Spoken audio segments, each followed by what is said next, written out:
Chapter 886. Just as Zhou was considering how to deal with the old alchemist, his phone suddenly rang. He picked it up and saw that it was Ouyang.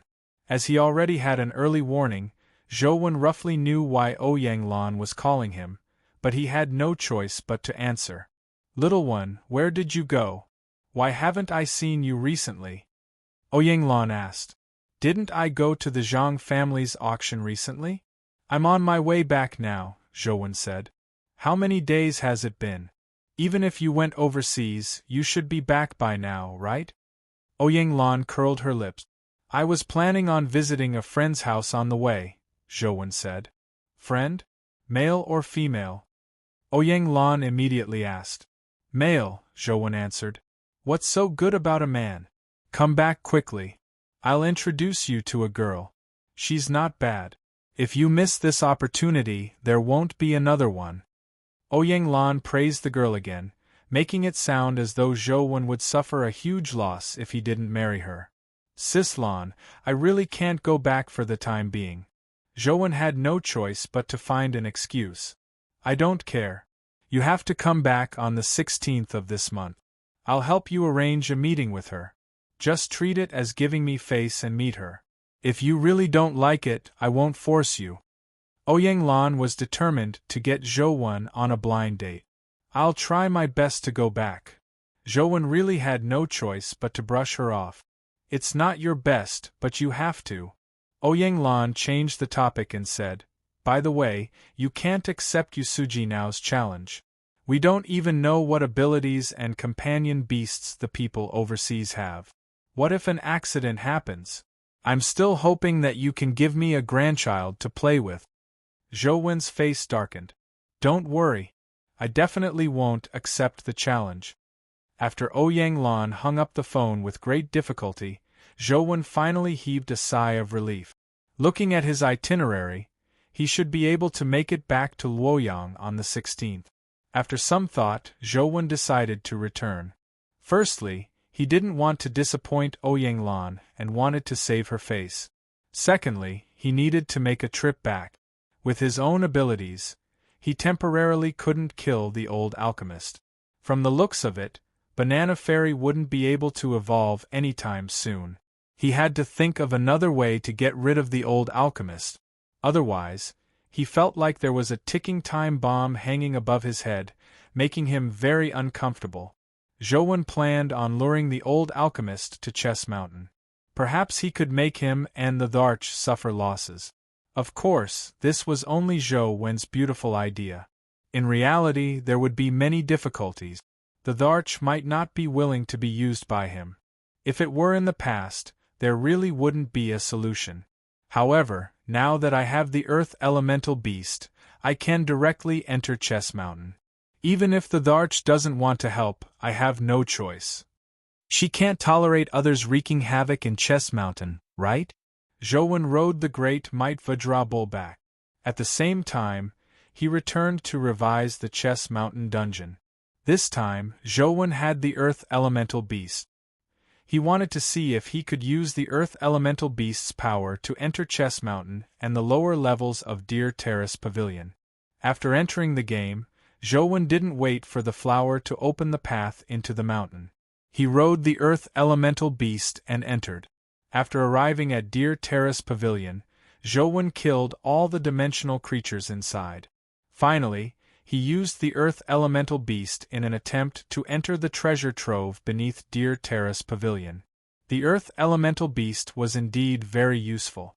It led Zhou through the base of Deer Terrace Pavilion and quickly arrived at a room in the base. There was quite a lot of gold, silver, and jewelry in the room. They were piled up like a small mountain. These gold, silver, and jewelry were nothing to Zhou. Furthermore, he couldn't take them out in-game, so Zhou couldn't be bothered to look at them. He pushed open the door and walked out of the room. He followed the passageway outside and continued searching. Soon, Zhou discovered another room. This time, when he pushed open the door, there was no gold, silver, or jewelry inside. Instead, there was a huge wild boar sleeping inside. After the blood-colored avatar pushed open the door, it was immediately alarmed. The huge boar glared and got up to slam into Zhou. Zhou summoned Tyrant Behemoth and got it to rush forward to finish off the boar. Although the boar was very strong, it was clearly much weaker than Tyrant Behemoth. Soon, its skull was shattered by the tyrant. Killed mythical creature, pig demon. Nothing dropped, leaving Zhou somewhat depressed. The interior of Deer Terrace Pavilion's base was like a huge maze. There were many rooms in the maze. Some rooms had dimensional creatures or some gold, silver, and jewelry, but most of the rooms had nothing. When I entered in real life, the environment there was somewhat different from here. It should be at the bottom of the base. Zhou rode the Earth Elemental Beast and got it to use Earth Escape to continue heading downward. Whoosh! After the Earth Elemental Beast escaped, it fell into the water. On careful look, it was a canal in the palace. Back when I entered in real life, I swam in from the canal. I shouldn't be far from that area now. Zhou looked around and didn't find any dimensional creatures. There weren't any important areas nearby. Zhou continued swimming upstream along the canal, hoping to find an area similar to reality. Zhou still remembered that there were many high-level dimensional crystals here back then. Perhaps there were many divine skill crystals. Following the canal to another room, Zhou was overjoyed by the scene he saw.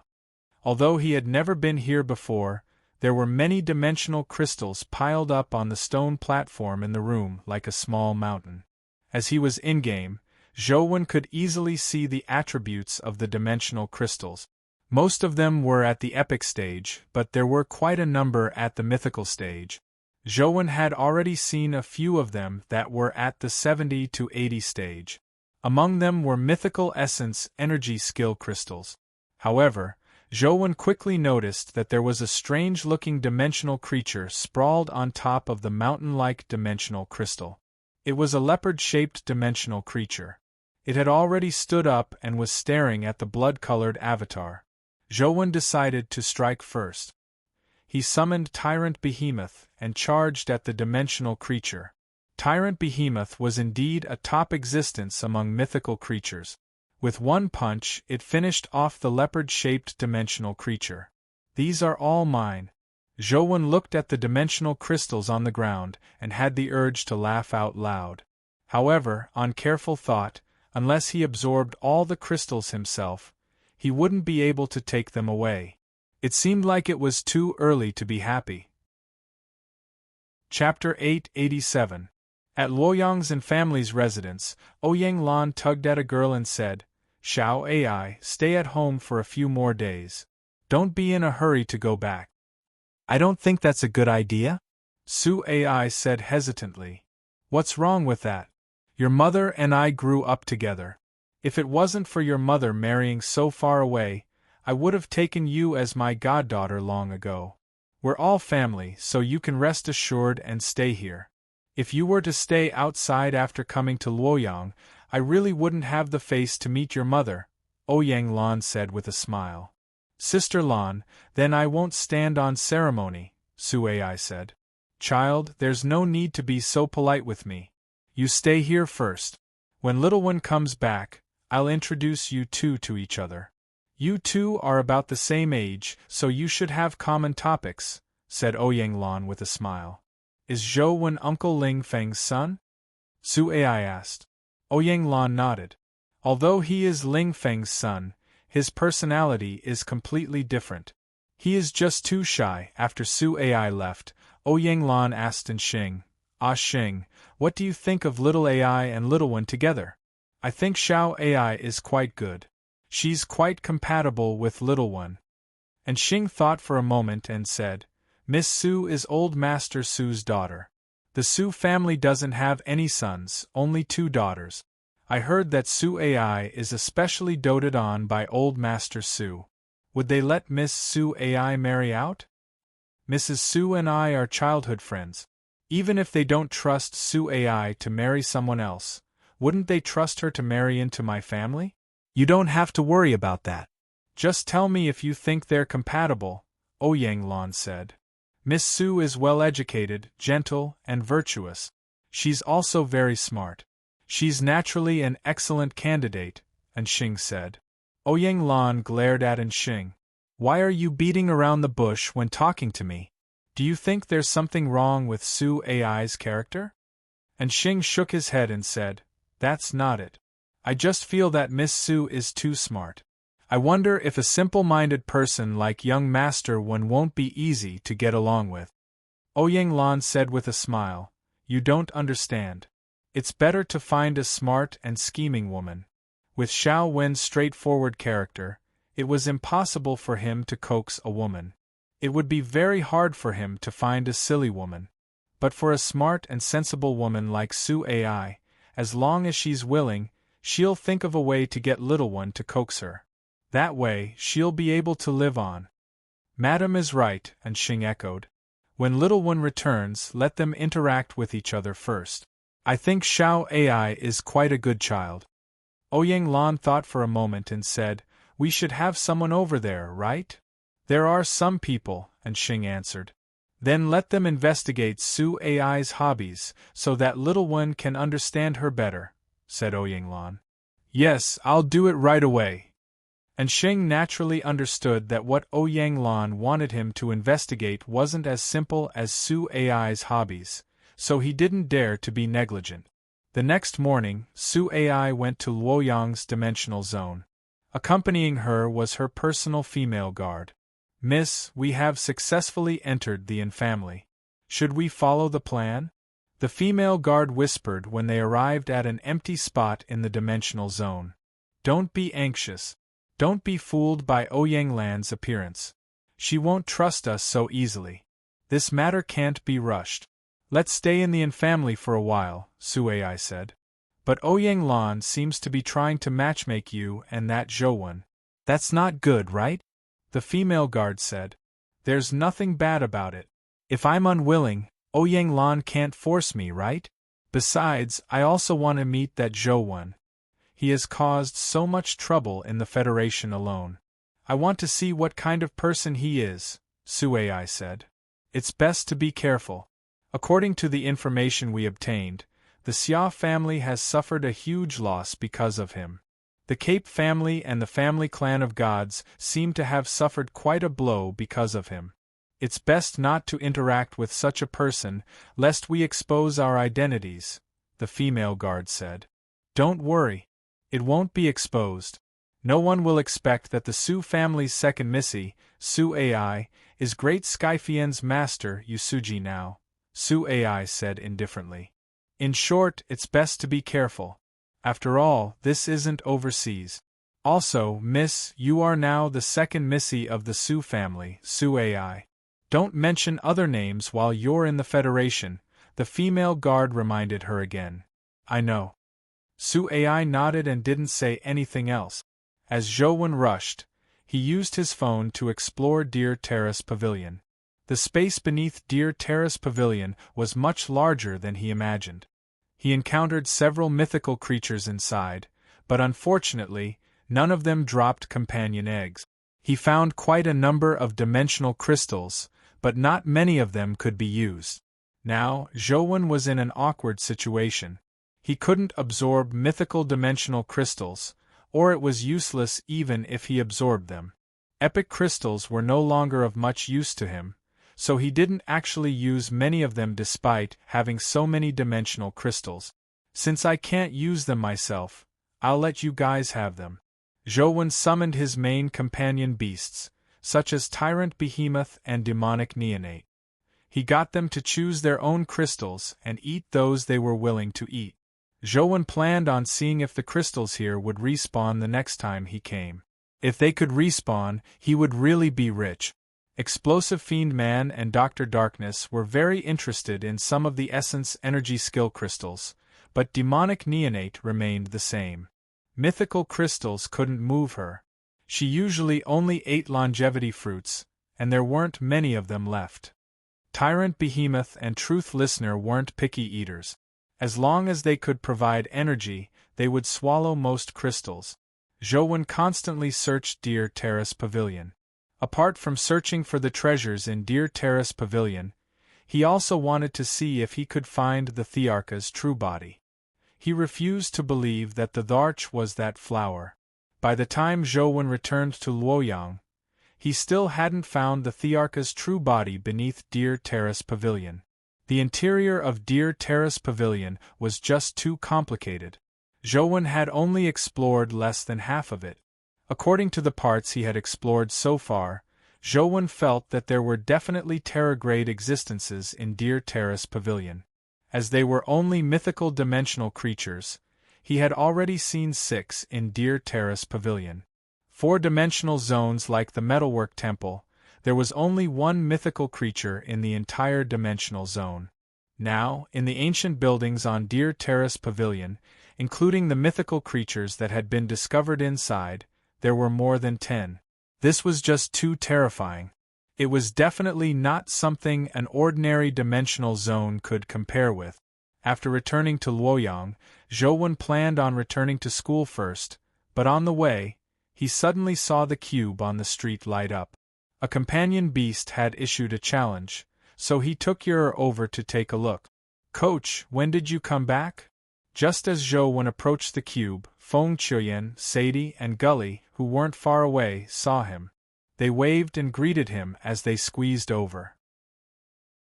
Chapter 888. I just arrived in Luoyang and haven't had the time to return to school. When Zhou saw that it was Feng Chuyen and company, he stood to the side and made room for them. "Coach, which of the 2 companion beasts do you think will win?" Gully often heard Feng Chuyen call him coach, so he followed suit. "I don't know. I've never seen these 2 companion beasts before," Zhou said with a shake of his head. "You can guess even if you haven't seen them before. With your standards, coach, you should be able to guess correctly just by taking a casual look," Gully said with a smile. Gully's words were a little exaggerated, attracting the attention of the others beside him. Su Ai wasn't far away when she heard Gully's words. She turned to look at Zhou and company. "Are Federation students all so arrogant and conceited?" Su Ai thought to herself. She sized up Zhou and company without paying much attention to them, believing that they were a group of students bragging. Before she came, she had seen Zhou's information and photo, but back then, Zhou was wearing Sunset College's uniform. Furthermore, he looked very spirited. Now that Zhou had been on the run for so many days, he didn't have the time to take care of himself. He looked a little slovenly, and he looked a little older than his actual age. Furthermore, with Yer in his arms, those who didn't know better would think that he was a young father who didn't know how to take care of his daughter. Therefore, Su Ai didn't think of Zhou for a moment. She only imagined that Zhou was Feng Chuyen and company's mentor. Zhou looked at the challenger and the one being challenged. The one being challenged was a thunderbird, and the one challenging the thunderbird was a wind thunder raven. Both of them had the lightning attribute and were birds. They were rather similar mythical pets. They both have lightning elemental powers, but the wind thunder raven has wind elemental powers. Its speed is also faster than the thunderbirds. I think the wind thunder raven has a higher chance of winning. "Coach, what do you think?" Gully said again. "I think the thunderbird will win," Zhou said. "Why?" Gully asked in puzzlement. In fact, it wasn't just Gully who was puzzled. Su Ai, who heard their conversation, didn't think much of it either. She also believed that the Wind Thunder Raven would win. As the Wind Thunder Raven was an overseas companion beast, Su Ai was very familiar with it. The Wind Thunder Raven's strength was the power of wind and lightning. It was somewhat different from pure lightning. It could even be said that it restrained pure lightning. Therefore, although Su Ai didn't know much about the Thunderbird, she still felt that the Wind Thunder Raven had a higher chance of winning. Su Ai naturally didn't think much of Zhou's certainty that Thunderbird would win. Zhou looked at the Thunderbird on the screen and said, "That's because that Thunderbird has an aura of absolute victory. When enemies meet on a narrow path, the braver one wins. If the difference in strength between the Thunderbird and the Wind Thunder Raven isn't too great, then the Thunderbird will definitely win." "So, it's related to the aura," Feng Chuyen said as he fell into deep thought. He seemed to have understood something. It's a pity that I can't place a bet here. Otherwise, I could bet on the Thunderbird to win and earn some pocket money, Gully said regretfully. Even such a person can be a tutor at Sunset College. From the looks of it, Sunset College doesn't live up to its name. When Su Ai heard their words, she stopped paying attention to them. She felt that Zhou was spouting nonsense. If one could determine victory just by relying on one's aura, what was the point of strength? As the few of them spoke, the battle between the Thunderbird and the Wind Thunder Raven had already begun. The Wind Thunder Raven directly launched an attack. Its flying speed was extremely fast, and when it flew, it was accompanied by the sound of wind and thunder. It was much faster than the Thunderbird's flying speed. After using its speed to bypass the Thunderbird's line of sight, the Wind Thunder Raven launched a violent bombardment. With a flap of its wings, wind and lightning transformed into blades of light that attacked the Thunderbird from behind like a storm. The blades of wind and lightning that filled the sky cut off all the Thunderbird's paths of retreat. The Thunderbird had no intention of retreating. Lightning spewed out from its body as it headed straight for the storm. Boom! Lightning rumbled as the wind blades shattered and sparks flew everywhere. The Thunderbird flew against the wind and tore through the wind and lightning blades that filled the sky, charging in front of the Wind Thunder Raven. The Wind Thunder Raven wanted to use its speed to dodge the Thunderbird's attack before counterattacking. However, to its surprise, the Thunderbird charged forward without any hesitation. It didn't dodge the wind and lightning blades released by the Wind Thunder Raven at all. It would rather suffer some injuries to forcefully chase after it. Although the Wind Thunder Raven was faster, it could only dodge under the Thunderbird's suppression. As for the Thunderbird, it became more and more ferocious as it charged. The lightning on its body condensed on its body like a bird-shaped bolt of lightning streaking across the sky. If it were to hit, even steel would explode. In the beginning, the Wind Thunder Raven could still use its speed to dodge, but as the lightning on the Thunderbird's body became stronger, its flying speed became faster and faster. It was difficult for the Wind Thunder Raven to dodge the Thunderbird's attacks. Before long, the Wind Thunder Raven's owner saw that it had no chance of winning, so he admitted defeat and unsummoned the Wind Thunder Raven. As expected of Coach, "You have sharp eyes." Gully gave him a thumbs up. Su Ai still didn't think much of it. She didn't believe that Zhou had relied on some aura to determine that the Thunderbird would win. She thought to herself, if it's not because he's lucky, he must have long been familiar with the Thunderbird and the Wind Thunder Raven's abilities. That's why he made such a judgment.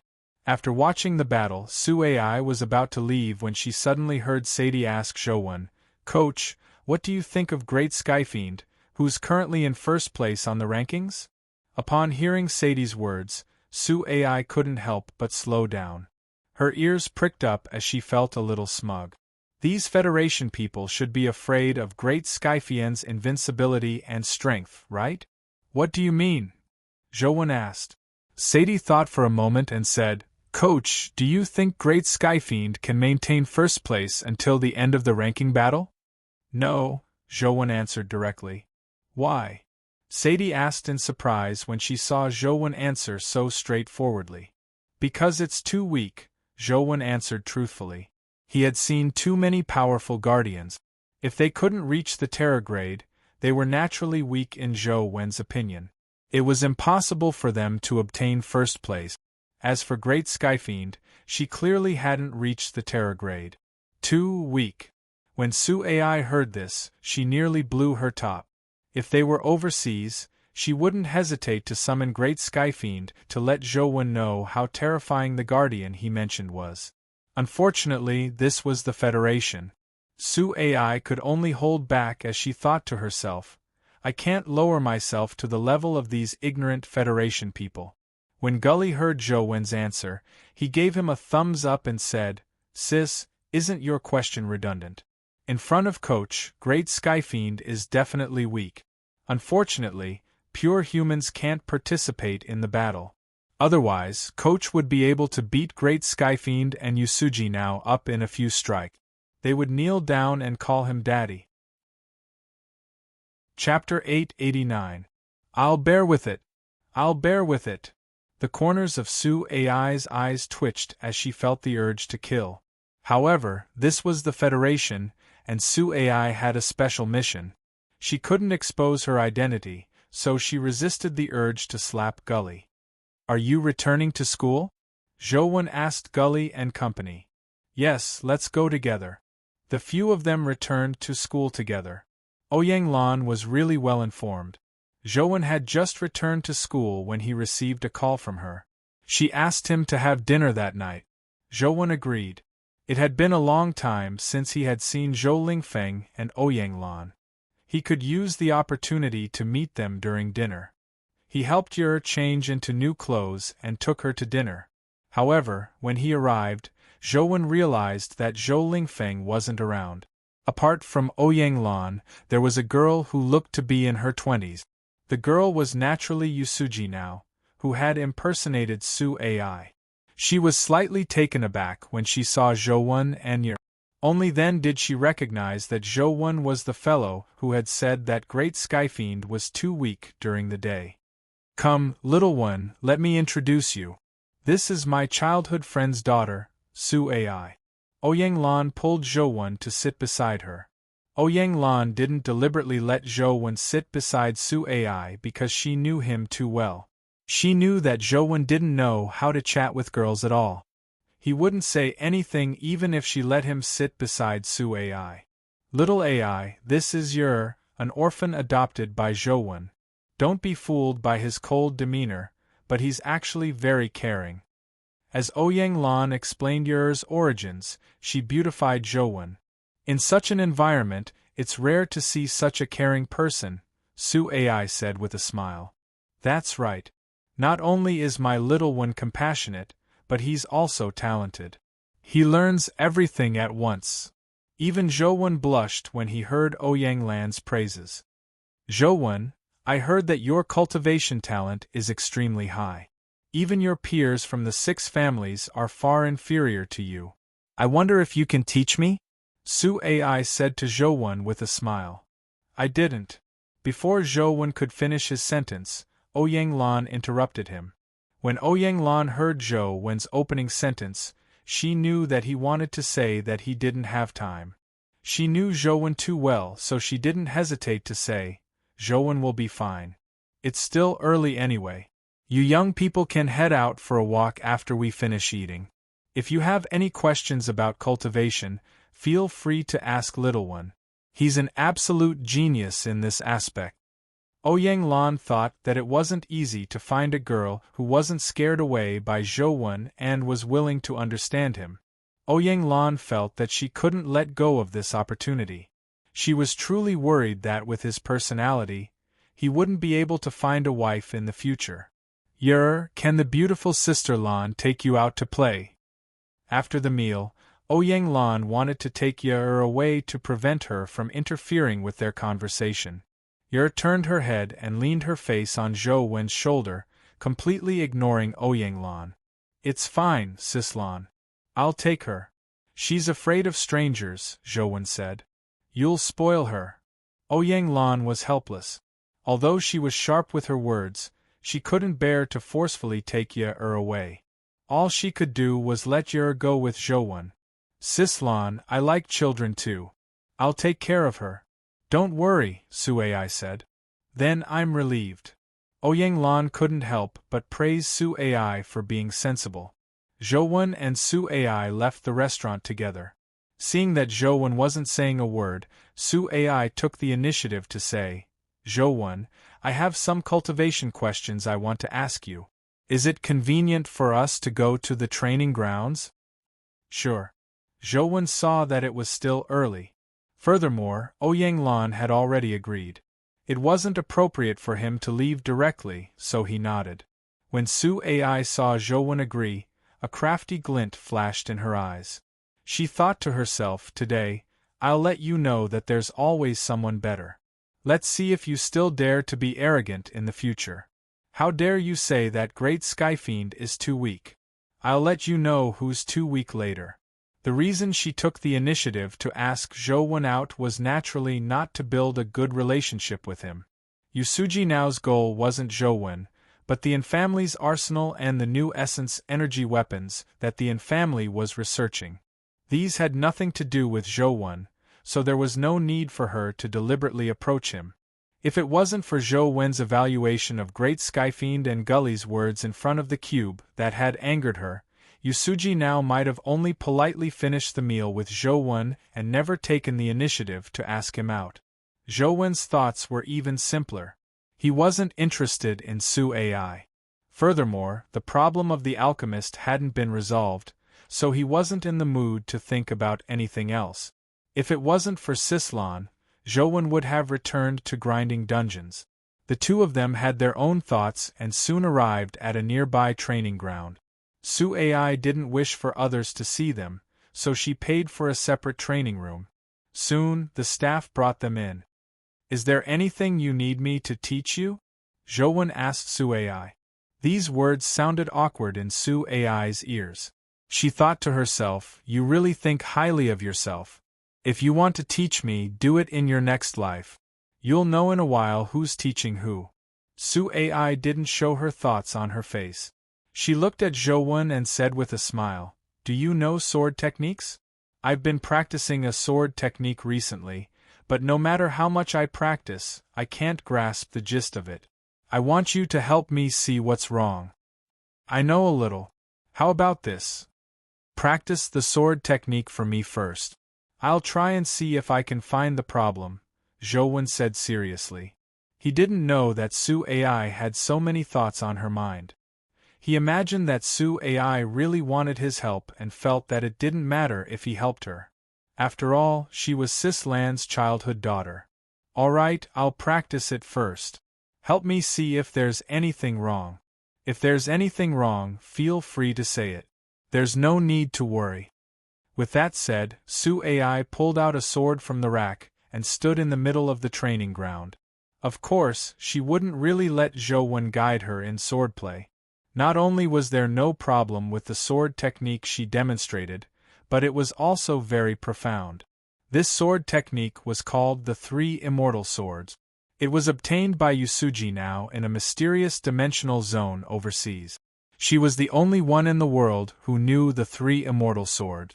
Furthermore, she had never displayed it in front of outsiders before. Now that she was using the Three Immortal Swords, the practice sword in her hand drew out a profound trajectory.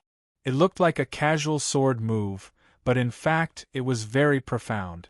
Back when Yusuji Nao practiced the Three Immortal Swords, she had put in a lot of effort. She focused on practicing for more than a year before she truly mastered the Three Immortal Swords and comprehended the sword intent of the Three Immortal Swords. Chapter 890.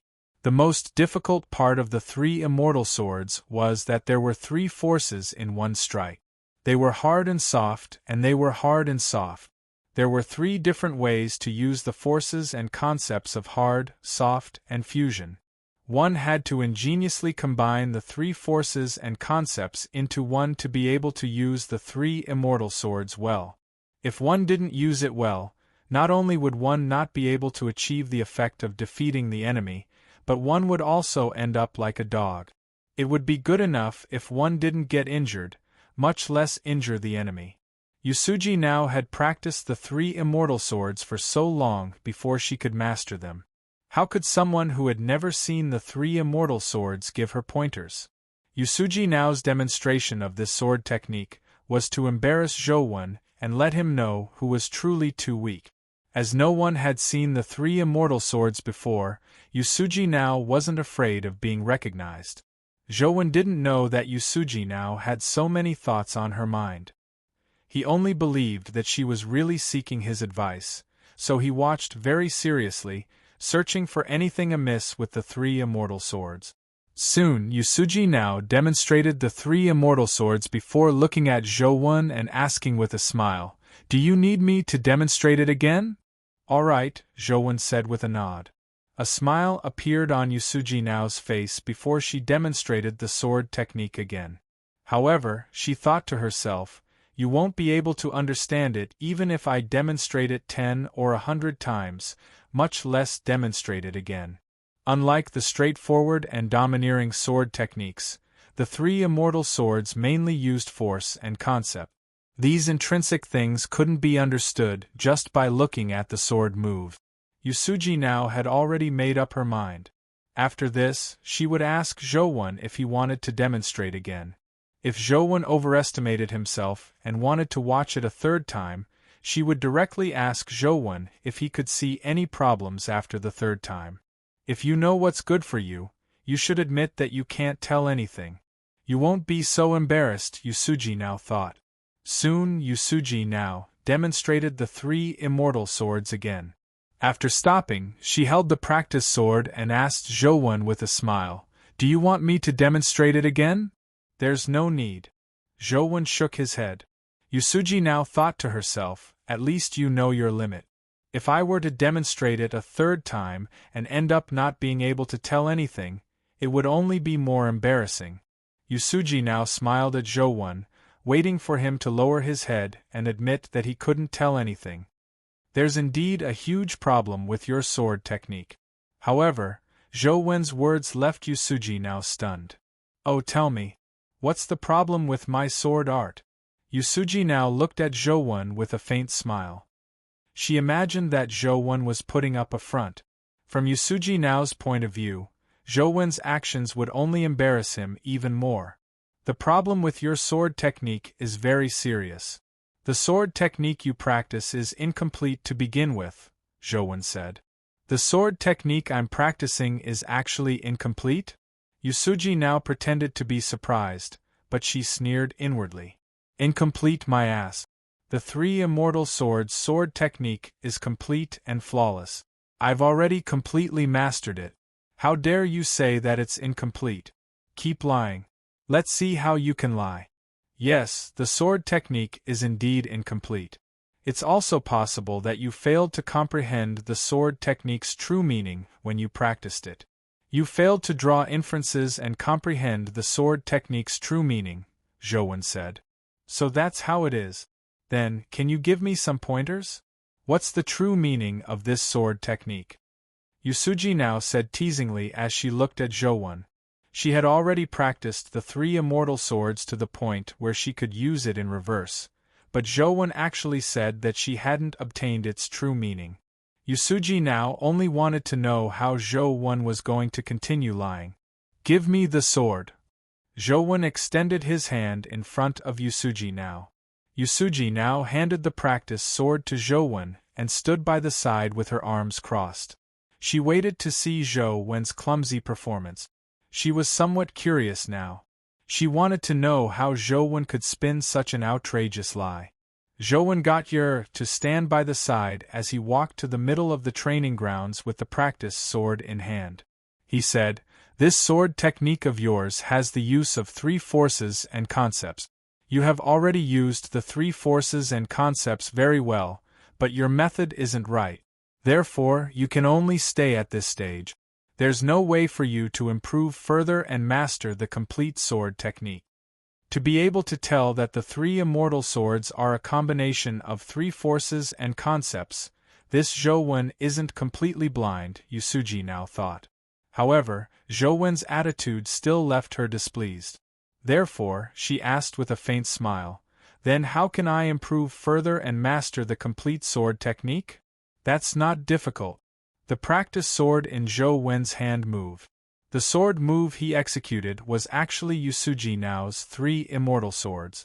When Yusuji now saw that Zhou could actually use the three immortal swords sword moves, she was already surprised that he could produce the corresponding sword intent despite only using one force. She couldn't help but think highly of Zhou. "This is the first force and concept of the sword technique," said Zhou as he used another move. As Zhou spoke, he used another move. It was still the three immortal sword move that Yusuji now had used. This time, Zhou's sword move contained both hard and soft forces and concept.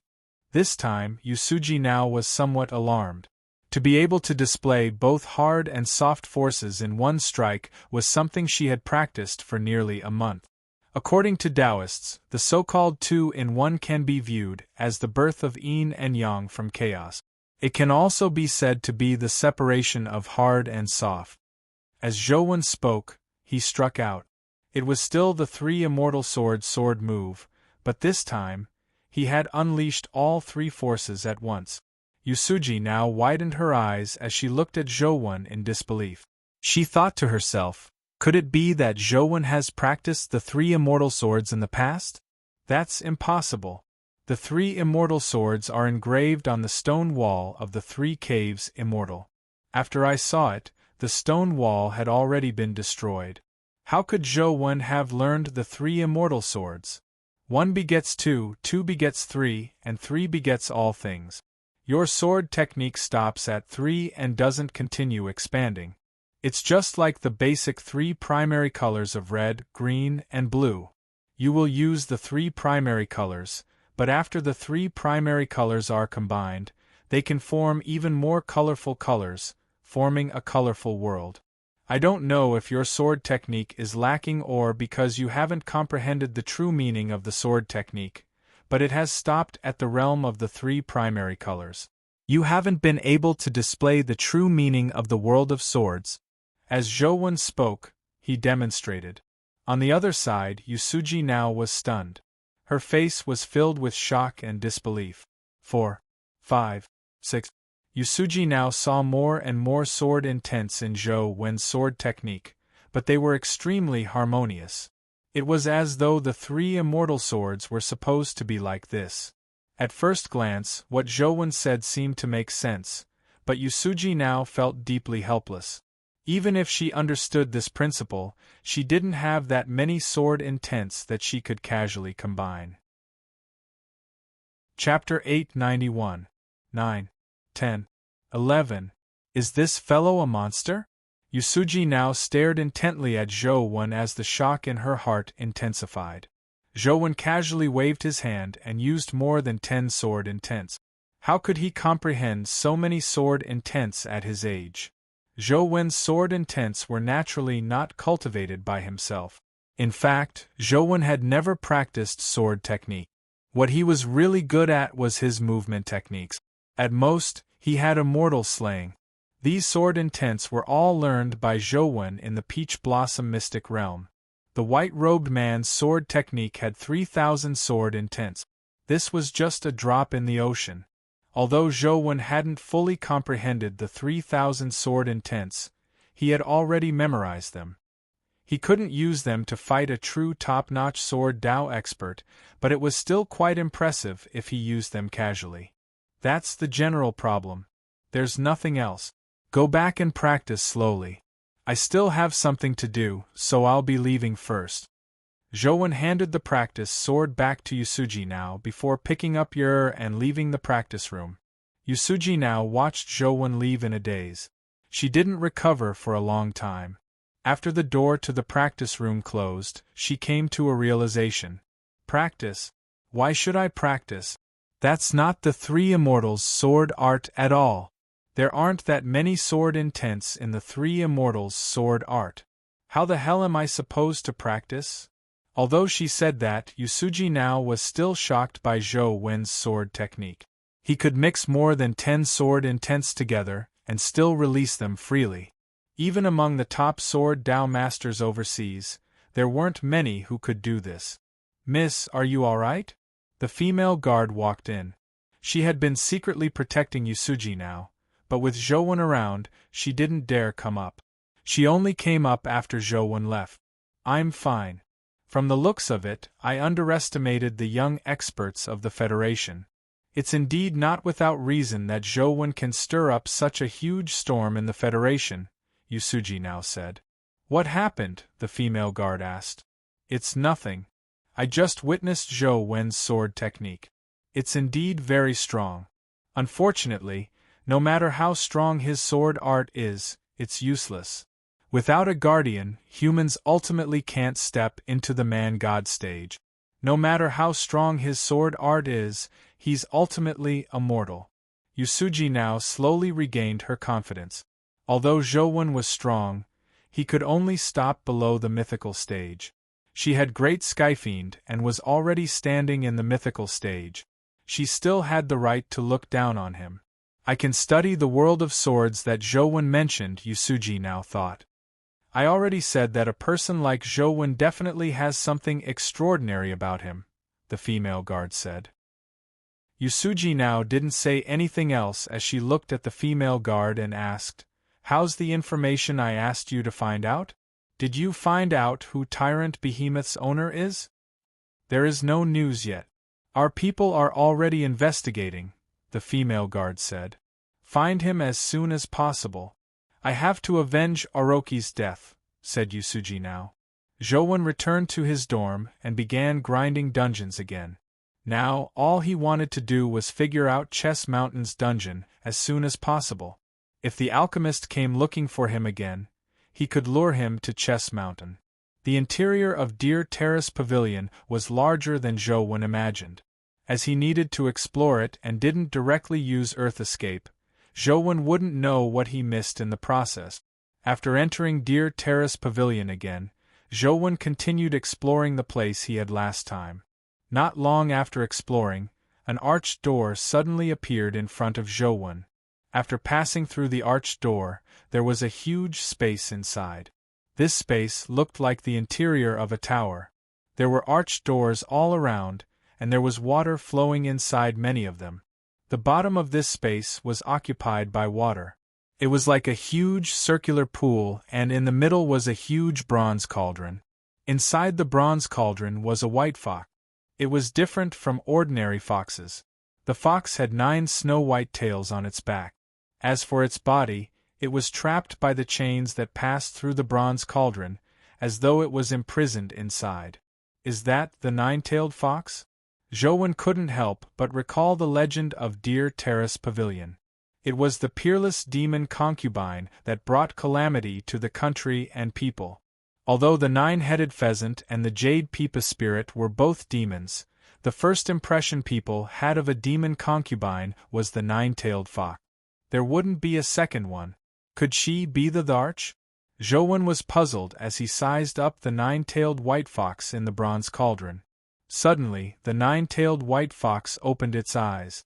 Its slender and seductive eyes looked in the direction of the blood-colored avatar. They were the eyes of a fox, but in Zhou eyes, they were indescribably charming. It even made Zhou feel tempted. He couldn't help but want to rush towards the white fox in the bronze cauldron. Zhou was alarmed as he hurriedly focused his mind. He had the ability to focus to begin with. At that moment, he focused his mind and immediately regained his clarity. When he looked at the 9-tailed fox again, he didn't feel anything. However, the demonic glint in the 9-tailed fox's eyes intensified. It was unknown if it was due to the demonic glint in its eyes, but the 9-tailed fox in Zhou eyes gradually transformed into a beautiful woman in a white palatial gown. Zhou had seen quite a number of beauties, but he had never seen such a seductive woman. Her eyes seemed to be seductive, as though any man in the world would be willing to die for her as long as her eyes moved. The blood-colored avatar walked towards the extremely seductive woman in a daze as though it had lost its soul. It only had eyes for the woman and nothing else. The blood-colored avatar quickly arrived in front of the bronze cauldron and looked at the girl inside. Without any hesitation, it jumped into the bronze cauldron. However, there was no woman in a white palatial gown in the bronze cauldron. It was clearly the evil and demonic 9-tailed white fox. At that moment, it opened its bloody mouth and bit at the blood-colored avatar's head. Just as the 9-tailed fox's mouth was about to bite the blood-colored avatar, the dazed blood-colored avatar suddenly flashed and dodged the demon fox's bloody mouth by a hair's breadth. At the same time, an invisible sword beam slashed across the 9-tailed fox's neck. Blood immediately dyed the snow-white skin on its neck red. Zhou thought it was a pity. As he had to pretend to be charmed by the 9-tailed fox, he couldn't condense his primordial energy in advance, so he couldn't use immortal slaying. Otherwise, this strike might have already beheaded the 9-tailed fox. The 9-tailed fox was alarmed and furious. It found it unbelievable that its charm was useless against Zhou. In fact, Zhou was afraid of many things, but powers like charm were useless against him. Back then, even the lost Immortal Sutra had failed to charm him, much less a nine-tailed fox. Sogu. Chapter 892. The nine-tailed fox's eyes suffused a demonic glint as its 9 tails danced wildly. The essence energy on its body spewed out like a volcanic eruption. Zhou hurriedly summoned Tyrant Behemoth and got it to charge forward. However, when Tyrant Behemoth made contact with the 9-tailed fox's eyes, it was immediately charmed by it. It turned around and charged at the blood-colored avatar. Zhou hurriedly dodged and retreated as Tyrant Behemoth chased after him. Even a mythical creature like Tyrant Behemoth can be charmed? Zhou looked back. Thankfully, the 9-tailed fox was locked in the bronze tripod and couldn't chase after him. Tyrant Behemoth chased after Zhou for quite a while before the influence of the charm on it gradually disappeared. Zhou regained control of it and unsummoned Tyrant Behemoth. I can withstand the charm myself, but companion beasts can't. From the looks of it, I can only kill that 9-tailed fox myself. Zhou felt that the 9-tailed fox didn't look like the Dharch. Even if the Dharch in-game wasn't as intelligent as she was in real life, her intelligence shouldn't be that low. Furthermore, it felt like the 9-tailed fox's abilities were somewhat different from the Thearka's. At the very least, the 9-tailed fox didn't seem to have the ability to make wishes, nor did it have the invisible pressure of the Dharch. Furthermore, Zhou didn't see the 9-tailed fox use its terror form. If it had used its terror form, Zhou's strike probably wouldn't have been able to injure it. After returning to where the 9-tailed fox was, Zhou wore the invisibility cloak and activated his invisibility state. He approached the 9-tailed fox without it noticing him at all. With the light concealment sword and immortal slaying, he beheaded the 9-tailed fox before it could even react. From the looks of it, this 9-tailed fox can't be the Dharch. Zhou was somewhat disappointed, but he suddenly realized that something was amiss. The 9-tailed fox was already dead. Logically speaking, there should have been a game notification, but he didn't see any notification of killing the 9-tailed fox. Crack! Crack! The chains that bound the 9-tailed fox automatically opened, perhaps because the 9-tailed fox was dead. However, after the chains were undone, the 9-tailed fox's corpse floated into the air. Its head regrew. As its 9 tails swayed, primordial energy burned like flames. Wherever the flames passed, the 9-tailed fox's body underwent a strange transformation. It gradually transformed from a fox into an extremely beautiful woman in white palatial attire. Moreover, this woman's body gave off a demonic light, making her look like a ghost or god. This time, it wasn't an illusion but a real woman. Warning! Warning! 9-tailed fox has entered a fear state. 9-tailed fox has entered a fear state. A red warning message popped up in the game. Terror transformation. Without a word, Zhou turned around and ran. He didn't have the means to kill a terror-grade creature. If he didn't run, he could only wait for death. Thankfully, the effects of the invisibility cloak remained. The 9-tailed fox couldn't see Zhou, allowing him to escape. Although I can't be sure if the 9-tailed fox is the Dharch, I can lure him to the 9-tailed fox if that alchemist chases after me again. After seeing the 9-tailed fox's abilities, Zhou already had some ideas. The 9-tailed fox's strongest ability was still bewitchment, but it was useless against Zhou. Therefore, in comparison, the 9-tailed fox was likely the terror-grade creature that Zhou wasn't afraid of. Zhou avoided the 9-tailed fox's location and went to other parts of Deer Terrace Pavilion to hunt dimensional creatures. However, no matter where Zhou went, he would eventually reach the space where the 9-tailed fox was. From the looks of it, I can only head to the area behind after killing the 9-tailed fox. Zhou had no choice but to temporarily give up on the idea of grinding Deer Terrace Pavilion. After grinding all the dungeons he could, he didn't gain much. When he was grinding the ancient sword tomb, he discovered a mythical ancient sword. The ancient sword was wide and had extremely powerful destructive power.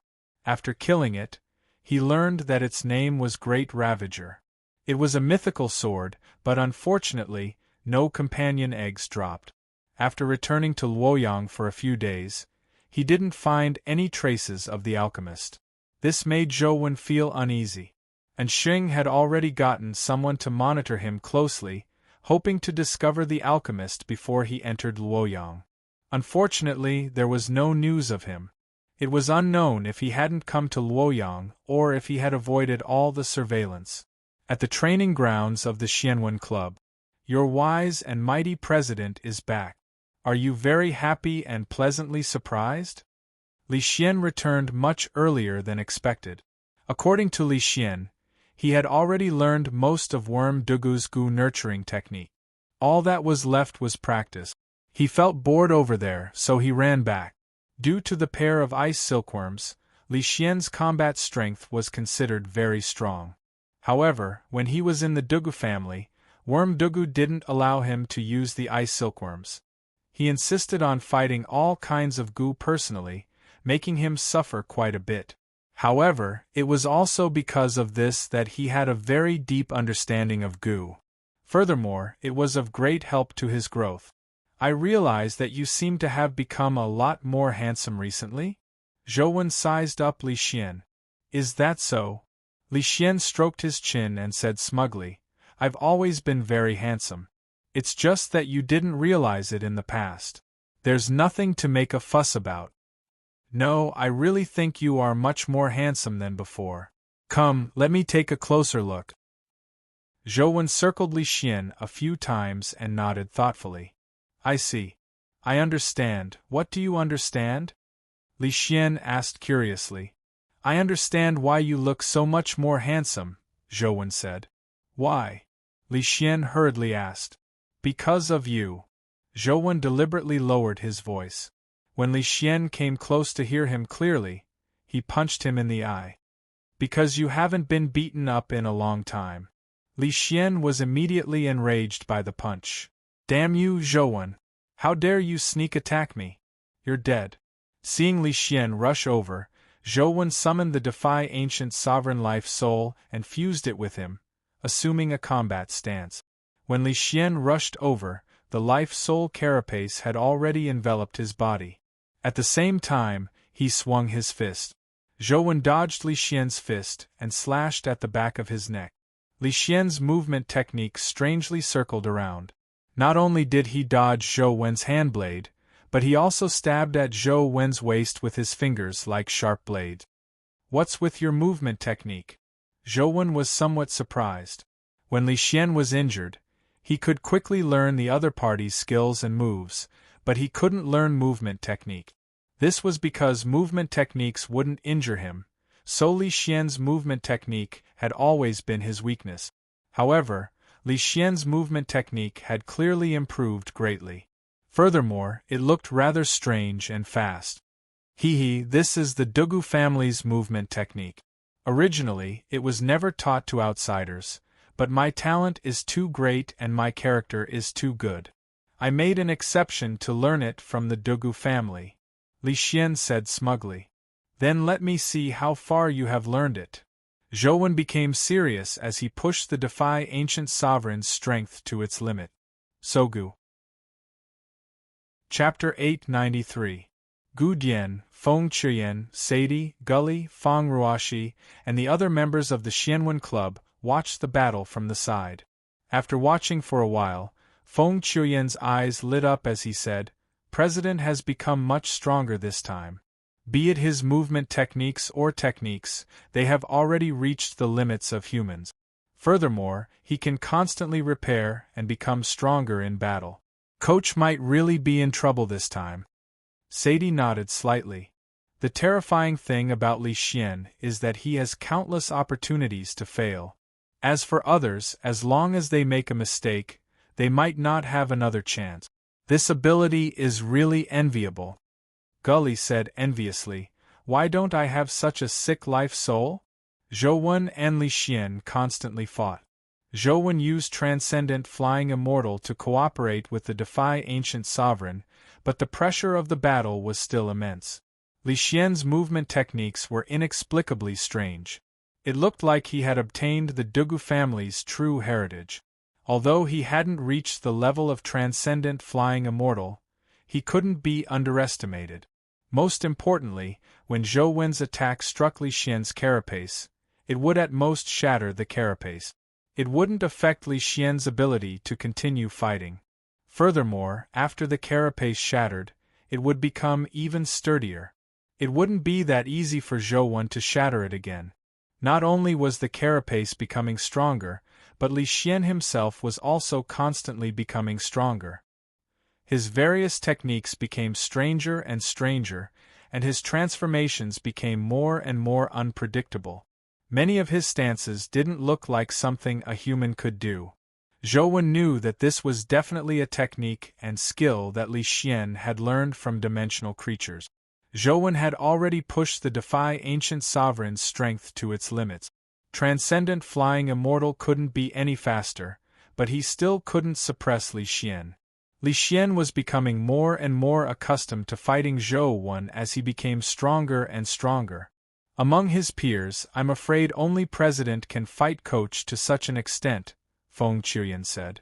Sadie thought for a moment and said, perhaps some people have the ability to decide the outcome of a battle with Coach in a short period of time, but there aren't many people who can fight Coach head-on. Sis, do you think President has a chance of defeating Coach?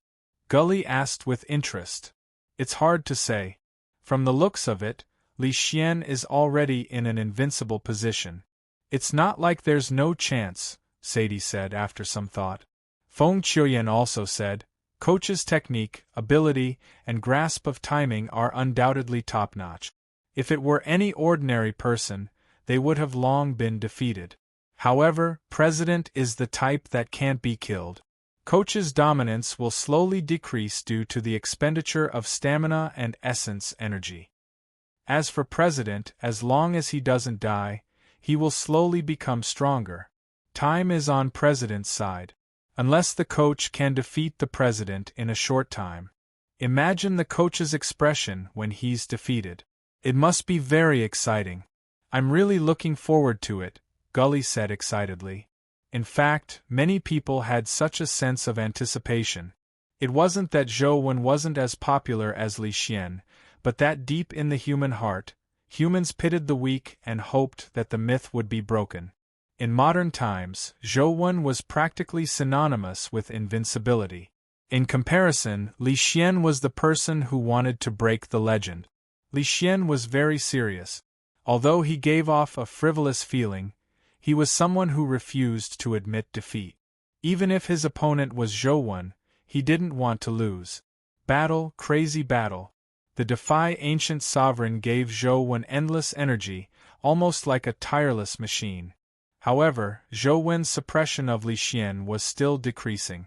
Li Xian became more and more familiar with Zhou Wen's various moves and technique.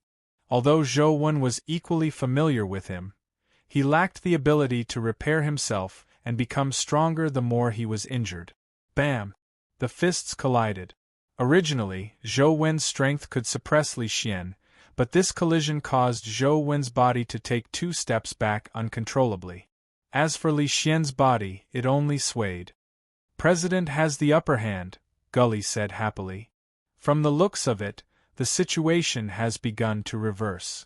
Sadie looked at Li Xian seriously. In the beginning, she didn't have a good impression of Li Xian. She felt that he was a typical foppish scion, but after constant interaction, Sadie's impression of Li Xian changed drastically. At this point, Sadie had no choice but to admit that Li Xian might be one of the top few people in this generation.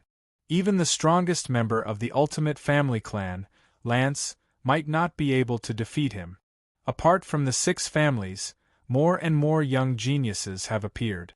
Existences like Zhou Wen, Li Xian, and Feng Qiuyan might be existences who can control the fate of the Federation in the future. I have to work harder. Sadie carefully watched the battle between the two. At that instant, Li Xian switched from defense to offense and launched a storm-like attack. Previously, Li Xian had defended more than he attacked, but now, he didn't defend at all. He completely threw himself into attacking. Every part of his body seemed to turn into a lethal weapon. Many offensive means were things others didn't even dare think of, but Li Xian was able to use them like flowing water. Zhou was finally suppressed. His strength, speed, and constitution began to decline. Although it wasn't obvious, it was a fact. As for Li Xian, he was still becoming stronger.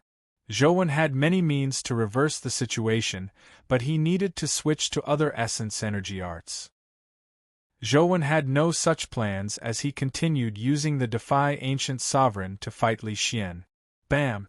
Zhou's body began to be hit. This was the first time he had been hit since the beginning of the battle. After the first time, there was a second and third time. Zhou felt the pain from his body, but his mood wasn't that bad. Instead, he became more and more excited. That's it. Let's be more intense. Zhou sensed the Defy Ancient Sovereign's energy fluctuations in his body as he attempted to control and push the energy fluctuations. Dong dong. Dong dong. Zhou's heart beat crazily like a piston that was powered by horsepower. However, this wasn't enough. Zhou guided the infinite vital essence produced by the Defy Ancient Sovereign to constantly compress and compress the explosive force. The Defy Ancient Sovereign could only produce powerful vitality, but there was no way for it to be recycled. Now, what Zhou needed to do was to constantly circulate, compress, and burn the vital energy in his body like the Fiend Armored Tiger Soul General circulation chain instead of emitting it. Dong dong. Zhou felt his heart heat up as though it was about to burn. At the same time, Zhou could sense that the Defy Ancient Sovereign was transforming. Come on, let's make the battle crazier. Zhou also abandoned defense and dodging as he swung his fist at the crazily attacking Li Xian. Chapter 894. Bam! Fist collided with flesh, a clash of blood and fire. Zhou and Li Xian seemed to be nailed to the ground. Their legs didn't move, but their arms flailed crazily as they punched each other's faces and chests. Feng Qiuyan, Sadie, and company felt their hearts turn cold. How was this a battle? They were basically risking their lives. Those who didn't know would think that Zhou and Li Xian had some deep grudge. Coach's fighting like this seems to be using his weakness to fight President's strength. Why is he doing this? Feng Qiuyan frowned in thought. Sadie said, he probably wants to make a final stand, right? His stamina and strength are both on the decline. If it's a normal battle, he can only admit defeat when his stamina and strength are greatly reduced. So, before that happens, he needs to make a final attack and hope to turn the situation around. Feng Qiuyan shook his head and said, that's not right. There's no chance of reversing the situation by risking his life like this. Coach won't make such a foolish decision. He must have his reasons. His injuries are getting worse, but Li Xian's injuries have automatically healed. Furthermore, such injuries will only make Li Xian's life soul carapace stronger and stronger. I really can't tell what chance Coach has. Unless he uses an external force like a companion beast, he can reverse the situation. Sadie had the Eye of Odin's ability, so she could see the situation clearly. Although Zhou's body was strong, his injuries weren't light after suffering so many attacks. However, he still had no intention of retreating as he continued attacking Li Xian crazily. Just a little more. Why can't I advance? What's the difference? Zhou could clearly sense that the Defy Ancient Sovereign in his body was like a volcano that was about to erupt due to the accumulation of too much vital essence. However, for some reason, the energy couldn't erupt to allow the Defy Ancient Sovereign to complete its final evolution. Why? What went wrong? The Fiend Armored Tiger Soul General can constantly accumulate and burn killing intent and flames to constantly strengthen the Fiend Armored Tiger Soul General. Why can't the accumulation of vital essence push the Defy Ancient Sovereign to evolve? What's the difference? As Zhou fought, he thought hard. Crack! Zhou ribs cracked as blood seeped out of the corner of his mouth. Even his organs began to suffer damage. Tiny cracks appeared as blood seeped out. Think of a way to make them stop. If this continues, Zhou body won't be able to take it. Sadie could tell that Zhou injuries were already serious. If this continued, it would be troublesome if his organs were to shatter. They can't be for real, right? At a time like this, shouldn't the guild leader take the initiative to stop? Could it be that the president is really angry? Gully said. Feng Chuyan shook his head and said, Impossible. The president isn't that kind of person. He must have his reasons for not stopping. He's already injured to this extent, yet he still hasn't stopped. I really can't think of any other reason, Gully said. Pressure, the usually reticent Gudian suddenly said. What? Sadie and company didn't hear what Gudian said. Pressure, Gudian repeated, but he had no intention of explaining. This time, Sadie and Gully heard it clearly, but they didn't understand what Gudian meant. I understand. That's right. It's pressure. Feng Chuyan's eyes lit up as he said appreciatively. What do you mean? Gully asked Feng Chuyan in puzzlement.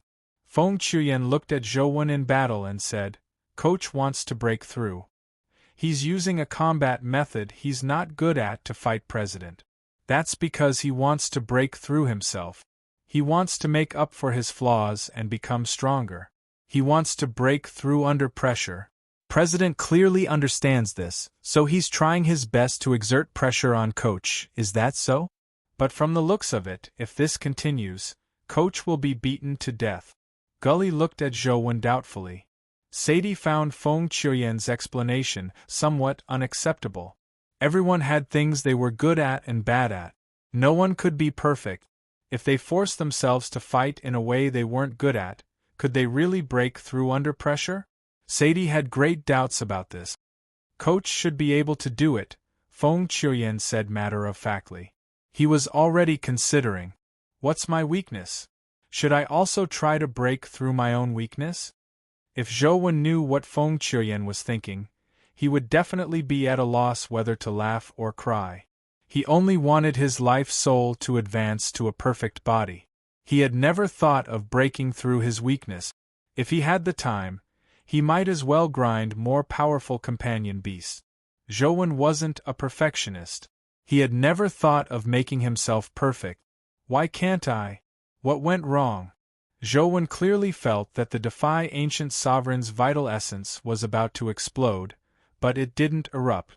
Zhou carefully thought about the similarities and differences between the Defy Ancient Sovereign and the Fiend-Armored Tiger Soul General, constantly comparing the differences between the two. Suddenly, an idea flashed through Zhou's mind. That's right. I lack a catalyst. The Fiend-Armored Tiger Soul General uses flames to ignite killing intent to burn the Fiend armor. No matter how much vital essence the Defy Ancient Sovereign condenses, it lacks a catalyst to ignite it. Therefore, there's no way to convert it into effective energy to push the Defy Ancient Sovereign's evolution. Catalyst? What should I use as a catalyst to ignite the Defy Ancient Sovereign's vital essence? Although the Ancient Sovereign Sutra leaned toward the fire element, it wasn't the power of fire in essence. Instead, it was the fire of life. It was still somewhat different from pure fire elemental powers. From the looks of it, the fire of life wasn't enough to be used as a catalyst. It could even be said that the heat wasn't strong enough. Defy Ancient Sovereign. Ancient Sovereign Sutra. Ancient Sovereign. Zhou suddenly recalled that the Dharch had often said that the Ancient Sovereign Sutra was the essence energy art of the human sovereign. It was an essence energy art that couldn't advance to the mythical stage because there was no path ahead for humans. Even someone as powerful as Swirenshi, the leader of the three sovereigns, couldn't defy the heavens and change his fate to break through to the mythical stage. Defy. I see. If I don't have the determination to defy the heavens and change my fate, how can I fight against the heavens? The defy ancient sovereign life soul in Zhou Wen's body bloomed like the sun, causing the glow on Zhou Wen's body to intensify. Boom! The radiance suddenly converged, and after a split second of convergence, it quickly exploded. The terrifying radiance instantly engulfed the entire training ground, causing everyone's eyes to be blinded for a moment. Chapter 895. The only thing that can ignite one's vital essence is one's own life. Zhou Wen already understood the true meaning of the ancient sovereign sutra. He forcefully used his life force as a catalyst to detonate the infinite vital essence in the defy ancient sovereign. Amidst the eruption of vital essence, the defy ancient sovereign rapidly transformed and was instantly pushed to a perfect body. The defy ancient sovereign with a perfect body fused even more closely with Zhou Wen's body, and the influence it had on his body was even more direct and intense. Primordial human sovereign? Zhou Wen had already sensed the information from his new life soul and knew its name. Dong, dong, dong. The heartbeat combined with the power of primordial human sovereign. The heart was like a sun, emitting infinite light and heat. The light and heat made Zhou Wen's entire body seem to burn. Every inch of his cells was filled with intense vital essence, like a human-shaped vital essence sun. Even Feng Qiuyan and company, who were by the side, could sense the intense vitality emitted by Zhou Wen after he burned his vital essence. When the light of life shone on them, not only did it not make them feel any discomfort, but they also felt an indescribable sense of comfort. It was as though their bodies had recovered, and all their fatigue and discomfort were swept away.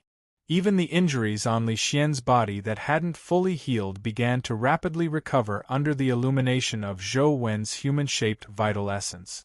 The only injury that hadn't recovered was Zhou Wen's own. Human sovereign's heaven-defying slaughter was to snatch a path of survival for humanity, but he was burning his own life. Suirenshi used lightning to obtain fire, Shenangshi tasted all kinds of herbs, and Fushi divined the changes in the world. They were all using their own strength to fight the heavens for a chance of survival. And this chance of survival wasn't left for him. Looking at Zhou Wen, who emitted light and heat like the sun, Li Xian said, "It's fair now. Everyone has a perfect body life soul, so no one is at a disadvantage. Let's fight with all our might. Let me see how strong you are." "As you wish." Zhou Wen's body glowed brightly as though he had turned into a burning energy body. His fist broke through the speed of sound and blasted at Li Xian. Perfect timing. Li Xian wasn't to be outdone. The black evil aura on his carapace surged like an evil god as he punched at Zhou Wen. Bang! At the instant the fists collided, Li Xian's body was sent flying by Zhou Wen's terrifying strength. Even the carapace on his fist shattered. While Li Xian's body was still in midair, Zhou Wen had already caught up to him like a shadow. He punched Li Xian repeatedly. Crack! Crack! The carapace on Li Xian's body shattered piece by piece. Without waiting for his carapace to heal, Zhou Wen's fist had already struck his body of flesh and blood. The primordial human sovereign unleashed all his strength. Every strike was like an explosion of life, exceeding his original limits. Even someone as powerful as Li Xian's carapace found it difficult to withstand it. What powerful strength, but your strength isn't enough to kill me. Such injuries will only make me stronger faster. Li Xian wasn't alarmed by Zhou Wen's continuous attack. Instead, he was delighted. Really? However, Zhou Wen remained unperturbed. The power of the primordial human sovereign kept erupting, breaking Li Xian's bones. It's useless. It's useless. It's useless. Although such strength is powerful, it's ultimately unable to deal fatal damage to me. It will only make me stronger and stronger. Let the tempest come more violently. Li Xian was in pain and joy. Zhou Wen didn't say a word as his fists landed on Li Xian's body like a storm. He nearly shattered all the carapace on his body. As the carapace rapidly healed, he broke many of Li Xian's bones. Finally, Zhou punched Li Xian in the abdomen, sending him flying. However, while Li Xian was flying, his bones and carapace had completely healed. When he landed on the ground, there were no wounds on his body. Even his carapace had completely recovered. Haha, I knew it. Haha, I knew it. Your attacks are useless against me. I feel like I've become stronger. My self-healing speed has become faster. It's so fast that even I'm surprised. I really have to thank you. Strange. Why do I feel a little dizzy? Li Xian wanted to rub his eyes with his hand, but when he extended his left hand, he realized that his left hand couldn't reach his face. He couldn't help but find it odd. What's going on? President, your body. Gully pointed at Li Xian's body in horror. The others beside him had similar expressions. They looked at Li Xian in horror as though they had seen a ghost. What's wrong with my body? Li Xian looked down at his body, and when he did, he screamed in fright. There weren't any injuries on his body, but all the bones in his body were dislocated. His leg bones were flipped up, and his arm was twisted like a fried dough twist. His eyes were up and down, and his neck was slanted. One of Li Xian's eyes could almost see his back. Now, Li Xian looked like a deformed monster. Although he wasn't injured and his carapace was intact, there was nothing wrong with his body. Holy sh*t, old Zhou, what did you do to me? Li Xian was frightened as he asked with a trembling voice. It's nothing. I'll just break your bones and make them heal faster, Zhou said with a smile. Holy sh*t, you tricked me. Quickly get me back. Li Xian felt like crying. Li Xian's self-healing had a memory characteristic, allowing him to recover to his normal state. However, Zhou Wen's power of primordial human sovereign also had the ability to heal others. Therefore, Li Xian's broken bones healed before they recovered to their normal state, resulting in such a deformity. Then I'll have to break your bones again, Zhou said with a smile. Hit me quickly, Li Xian said through gritted teeth. All he wanted now was to quickly restore his handsome appearance. You were the one who told me to hit you. You can't fight back, Zhou said as he walked in front of Li Xian. I definitely won't fight back. Li Xian gritted his teeth so hard that they almost shattered. Zhou once again unleashed the power of primordial human sovereign, but this time, it was much more difficult to shatter Li Xian's bones. His carapace and bones had become harder, and his self-healing ability was stronger. It wasn't easy for him to break all the deformed bones again, allowing them to return to their normal state and heal on their own. Before long, Li Xian finally returned to normal. Li Xian, who had returned to normal, wanted to sneak an attack on Zhou, but Zhou nimbly dodged it. You're still going at it? I won't help you recover next time, Zhou said with a smile as he took a few steps back. Li Xian couldn't help but shiver when he thought of his previous appearance. Although he wasn't afraid of being injured, he couldn't tolerate being deformed like that. F***ck, what kind of ghost life soul is this? It's F***king sinister. Li Xian didn't dare attack again as he cursed indignantly. Sogu. Chapter 896. After Zhou returned, he carefully studied the primordial human sovereign's abilities and realized that he was indeed very powerful. As expected of a life soul condensed from a power-type essence energy art. After the perfect body primordial human sovereign fused with Zhou, the strength he could unleash was almost comparable to a weaker mythical creature. What was ridiculous was that this power was produced by the burning and explosion of powerful vital essence. In other words, after the primordial human sovereign's power produced destructive power, the burning and explosion of vital essence would also repair the damaged lifeform. In other words, after Zhou injured someone, he would automatically heal them. Apart from making the other party suffer some pain, there was basically no effect. This is ridiculous. It wasn't easy for me to have a powerful essence energy art and life soul with destructive power, but it turns out to be such a situation. Zhouwen didn't know if he should be happy or worried. He never expected that the essence energy art that represented strength would form a life soul that was healing. What was even more ridiculous was that this healing ability was ineffective on him. From the looks of it, I can only place my hopes on another power-type essence energy art. Zhouwen could only hope that another power-type essence energy art could give him pure destructive power.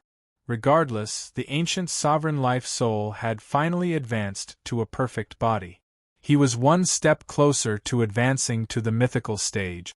Now there still glimmer, civilized country, the demon god catalog, and that unknown essence energy art to cultivate. Zhouwen thought to himself as he considered which essence energy art he should focus on. Glimmer needs to walk out to advance. Civilized country needs to teleport. These two aren't things that can be cultivated just because I want to. As the demon god catalog doesn't have the corresponding guardian blood, I can't condense a life soul. I can't cultivate it now either. Now I can only cultivate that unknown essence energy art. After Zhouwen thought it through, he began studying the essence energy art. He had learned the primordial energy art from the founding Emperor Tomb's entrance. Zhouwen didn't know what attribute it had. If it was strength, it would match the ancient Sovereign Sutra. All the primordial energy arts were considered complete. However, there was no way to be sure. All Zhouwen could do was cultivate it first. When he condensed a life providence, he would roughly be able to make a judgment. This primordial energy art was very strange. It purely extracted and compressed primordial energy. With every circulation, the primordial energy would be purified and its density would increase. Apart from that, it had no other effects. Could it be that as long as this primordial energy art purifies my primordial energy to a certain level, it can automatically evolve a life providence? Zhouwen studied it and felt that there was only one possibility. Therefore, Zhouwen obtained some high-level primordial energy crystals in-game. As he absorbed them, he practiced his primordial energy art. This method actually worked. With the help of a large number of high-level primordial energy crystals, cultivating the primordial energy art became very easy. The primordial energy in Zhouwen's body also became purer. This thing seems to be specially used for qi refinement. Could it be an essence energy art with the essence energy attribute? If that's the case, I can only find another primordial energy art that corresponds to strength or constitution. The more Zhouwen looked at the primordial energy art, the more it resembled an primordial energy attribute. In just a few days, the nameless essence energy art automatically evolved a life providence. Birth horoscope. Qi practitioner. After the life providence appeared, Zhouwen's primordial energy recovery and primordial energy purity were greatly augmented. This left Zhouwen's heart cold. From the looks of it, this primordial energy art is most likely of the primordial energy attribute. Zhouwen thought for a moment. Since he had already condensed a life providence, he might as well condense a life soul to see if it was of any use. The guardian's blood that corresponded to the primordial energy attribute wasn't difficult to obtain. Zhouwen directly made a trip to Ant City and obtained a drop of Ant City's guardian's blood. To Zhouwen's surprise, this primordial energy art, which Zhouwen called the Qi refinement art, didn't absorb the Ant City guardian's blood essence. It's actually not of the primordial energy attribute? Zhouwen was slightly taken aback as hope rose in his heart. Zhouwen made another trip to the underground sea and obtained a drop of the guardian's blood essence. He attempted to use the Qi refinement art to absorb it. With the Qi refinement art activated, the drop of blood was sucked in. Zhouwen immediately felt all his primordial energy begin to condense towards the drop of blood. His essence, vitality, and spirit also became active at the same time, showing signs of condensing a life soul. The guardian of the underground sea seems to be of the spatial attribute. Then, what's its corresponding basic attribute? Could it be strength? Zhouwen was somewhat nervous. This was because he had already confirmed that the chi refinement art wasn't of the primordial energy attribute. As for the guardian of the underground sea, its attribute had nothing to do with speed. Zhouwen had already confirmed that it was most likely strength and constitution. As the demon god catalog couldn't use the blood of the guardian of the underground sea to condense a life soul, it was very likely to be of the constitution attribute. Therefore, the chi refinement art was very likely of the strength attribute. As his essence, vitality, and spirit condensed, the primordial energy in Zhou Wen's body that had been purified by the chi refinement art rapidly condensed together, gradually forming a pill made purely of primordial energy. The blade was still constantly purifying as the primordial energy in the pill became more and more corporeal. It went from gaseous to liquid and then from liquid to solid. The form of this life soul looks a little similar to the Tao Art's initial life soul. Is it really not of the primordial energy attribute? Zhouwen was rather suspicious. However, there were still some differences between the two. The Tao Art's life soul was born in the sea of consciousness, while the Chi refinement art's life soul was born in the primordial energy sea. The two were different. Finally, when the pill was crystalline and didn't contain any impurities, the life soul was finally condensed. Zhouwen had already sensed some of its information, but he habitually used his phone to look at its information. Life soul, primordial energy pill, primordial body. Is this an elixir? Zhouwen could sense the terrifying primordial energy in the primordial energy pill, but such primordial energy seemed a little too domineering. It was different from something like the rejuvenation pill. Zhouwen extended his hand and beckoned. The resplendent diamond-like primordial energy pill appeared on his fingertip. With a thought, the primordial energy pill flew in the air with his mind. It was very fast, but he didn't discover any special abilities. Could it be that this primordial energy pill is used to smash people? Zhouwen randomly entered a dungeon and came to the metalwork temple. When he saw a metal man with a hammer in his hand, he ordered the primordial energy pill to rush over. The primordial energy pill transformed into a stream of light and penetrated the metal man's head. The metal man immediately fell to the ground and a death notification appeared in the system. This thing is really used to smash people. Zhouwen was greatly surprised as he took the primordial energy pill and found some epic dimensional creatures to test. In the end, the primordial energy pill easily penetrated the epic creature's body. Even the runic heavy-armored warrior's runic heavy armor couldn't stop it. The shimmering runic heavy armor was also forcefully penetrated by it and stabbed into its chest. Chapter 897. I never expected the destructive power of a tiny essence energy pill to be so powerful.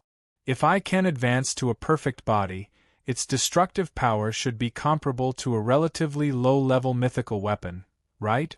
Zhouwen was somewhat delighted. Among his life souls, he didn't have a purely destructive life soul. Unfortunately, this life soul was only a pellet and couldn't be used as a weapon. How can I advance the essence energy pill to a perfect body? Do I continue absorbing essence energy? Zhouwen attempted to continue absorbing the essence energy in the essence energy crystal, and found it useful. The chi refinement art is really unique. As long as I have enough essence energy, I can resolve all problems. Such an essence energy art can be quickly mastered as long as I have the resources. It's very suitable for large-scale promotion among humans. Zhouwen was still thinking of promoting the essence energy art in the future. The essence energy pill can slowly absorb essence energy. Glimmer needs to walk out. The advancement of these two life souls only needs time. However, civilized country and the demon god catalog are a little troublesome. Civilized country requires a large number of teleportations. I have to think of a way to get a pet that can teleport. The demon god catalog requires the blood of a guardian. From the looks of it, I can only think of a solution from the Dharch. Zhouwen pondered over how he could obtain the Thearcha's blood essence. The Tharch wants me to meet her at Chess Mountain. This is an opportunity. Perhaps I can finish off that alchemist when I obtain the blood essence. Zhouwen thought of all sorts of possibilities. Unfortunately, there was no news of the alchemist. He didn't know if the alchemist had given up on pursuing him. Young Master One, haven't you been searching for a companion beast that can teleport? And Xing called with good news. Is there any news? Zhouwen was delighted. It's not easy to find such a companion beast. However, a breakout creature that's suspected to be able to teleport has recently appeared along the eastern coast.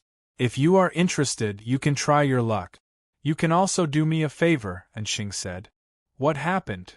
Zhouwen asked. And Xing roughly explained the situation. Due to the appearance of the breakout creature, the nearby cities suffered heavy losses. A local wealthy family had business dealings with the Yin family.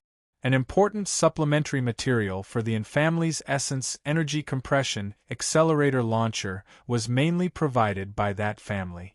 Now they were seeking help from the Yin family. If the Yin family could help them eradicate the breakout creature, not only would they obtain low-priced materials, but they would also have priority in providing the Yin family with materials in the future. Such materials were produced very rarely, and many places in the Federation needed them. It wasn't just the Yin family that was willing to help them eradicate the breakout creatures. However, up to now, no one had succeeded. The main reason was that the breakout creature had a powerful spatial inheritance ability. It could teleport continuously, making it difficult to trap it. Even if one had the ability to kill it, they wouldn't be able to catch up to it. And Xing then sent the detailed information of the breakout creature to Zhouwen. Zhouwen's image and realized that it was a dimensional creature that looked a little like a qilin. Its entire body was like glass, and it ran extremely fast. Furthermore, it could instantly vanish before appearing elsewhere. It was undoubtedly a spatial teleportation ability. Zhouwen carefully studied the image. As the breakout creature was too fast, even with high-speed camera equipment, the image wasn't complete. There were still some missing parts when it was slowed down. However, from the image, it could be seen that the breakout creature's combat strength was very strong. Apart from its spatial teleportation ability, its physical combat strength was also very strong. It also had powerful single-target and group essence energy skills. It was a very well-rounded mythical creature with almost no obvious weaknesses. In terms of combat strength, Tyrant Behemoth is definitely not inferior to it. The main reason is that its spatial teleportation ability is too powerful. It won't be easy to kill it. Zhouwen was already somewhat tempted. If not for such a powerful spatial teleportation ability, it wouldn't be worth taking the risk. However, the problem of the alchemist hadn't been resolved. Zhouwen was afraid that the alchemist would come looking for him after he left Luoyang. When that happened, it wouldn't be easy for him to run to Chess Mountain. I'm very interested in that breakout creature, but I'm afraid I can't go over before resolving the problem of the alchemist, Zhouwen said to Xing. There's no rush. No one can finish off that breakout creature yet. There's still a chance if we go later. And Xing paused before continuing. It's not a solution for us to wait for the alchemist to come knocking on our door. Why don't we think of a way to lure him over? How? Don't tell me you want to use me as bait? Zhouwen immediately guessed Xing's intentions. And Xing said, according to what you said, the banana fan in the Sun True Flames furnace has already been absorbed by your companion beast. It's useless even if the alchemist kills you, but he still persistently chased after you. There should be other reasons. Think about it carefully and you should be able to think of something. Perhaps we can use this to lure him over and let him have a taste of the power of the essence energy compression accelerator. Forget it. Your accelerators need too much preparation time. Energy is also a problem. Zhouwen rejected Xing's good intentions. However, Xing's suggestion gave Zhouwen some inspiration. It wasn't reliable to rely on the family's accelerator to destroy the alchemist, but if he could lure the alchemist to Chess Mountain, it would be a good idea. If it's not for the Sun Banana Fan, why is the alchemist chasing after me? Zhou thought of the purple bronze ball that Lu Yun had given him before they parted, as well as the things he had taken back from the stone house. It should be these things, right? After some thought, Zhou realized that there was only one possibility. Apart from that, he didn't take out anything else from the founding emperor tomb. I can give it a try. Zhou didn't know if this could lure the alchemist over, but he could give it a try. After all, he could only wait. Zhou decided to take the purple bronze ball and pill furnace to Chess Mountain to see if he could lure the alchemist over. Su Ai hadn't been in a good mood for the past few days. She had come to the family mainly hoping to obtain the information on the family's essence energy weapons. However, after arriving at the family, she had only met Tianzhuo once. She didn't even have the chance to speak to him, much less go to the family's arsenal. Miss, I've found out that the family places great importance on materials like fiend dust. And the Lu family, who mainly produces fiend dust, has been seeking help everywhere because of the breakout creature. Furthermore, the Lu family is willing to pay a large amount of fiend dust as compensation. At the same time, they are willing to give us priority in purchasing fiend dust. If we can obtain this authority, the family should take the initiative to cooperate with us. The female guard sent the news to Su Ai. Chapter 898. It's not convenient for us to appear for this matter, right? Su Ai said with a frown. The family has already found someone to deal with it. However, you have to personally deal with that breakout creature. No one else has the ability to do it, the female guard said. There's no progress here. It's not suitable for me to stay in the family for too long. I don't want them to notice anything. It's good to go out, Su Ai said after some thought. Zhou took Ye to Chess Mountain. He didn't go to the encampment. Instead, he took a detour to the vicinity of Chess Mountain and found a hidden cave. I wonder if this thing can lure the alchemist over. Zhou took out the pill furnaces and pills, opened the lids, and placed them on the ground. Then, he took out the purple bronze ball and injected essence energy into it. After the purple bronze ball absorbed the essence energy, it began to light up. Soon, it looked like a red-hot iron ball. The purple bronze ball seemed to be fire elemental. As long as essence energy was injected, the bronze ball would produce heat, but that was all. It didn't have any special uses. Zhou had already experimented many times. Now that he thought about it, the alchemist's ability to find him might really have something to do with this bronze ball. It seemed like not long after he took out the bronze ball to experiment, the alchemist came knocking on his door. Sitting on the ground, Zhou constantly injected essence energy into the bronze ball to maintain its burning state. Essence energy wasn't worth much to Zhou. In his slaughterer state, it was almost inexhaustible. Although he didn't know if the alchemist would be attracted or when he would come, Zhou was still prepared to escape at any moment. The Earth Elemental Beast and Truth Listener were already on standby. Zhou sent Explosive Fiend Man out to set up a large number of timekeeping bombs nearby. In some hidden spots, Zhou had also set up many goo companion beasts. He had grinded quite a number of goo in the Valley of No Return, and they came in handy. Even in the river of Chess Mountain, Zhou had thrown many ancient tadpoles. He didn't hope to kill the alchemist. All he wanted was to stall him or discover him ahead of time.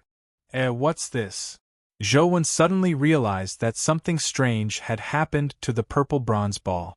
Because Yuan Qi had been injected for a long time, the entire purple copper ball had turned golden, and within that golden color, there was a hint of purple flowing. That wisp of purple smoke and light kept flowing inside the purple copper ball, and its flow was very rhythmic. Zhou looked at it for a while and found the purple color odd. It was as though it had a life of its own.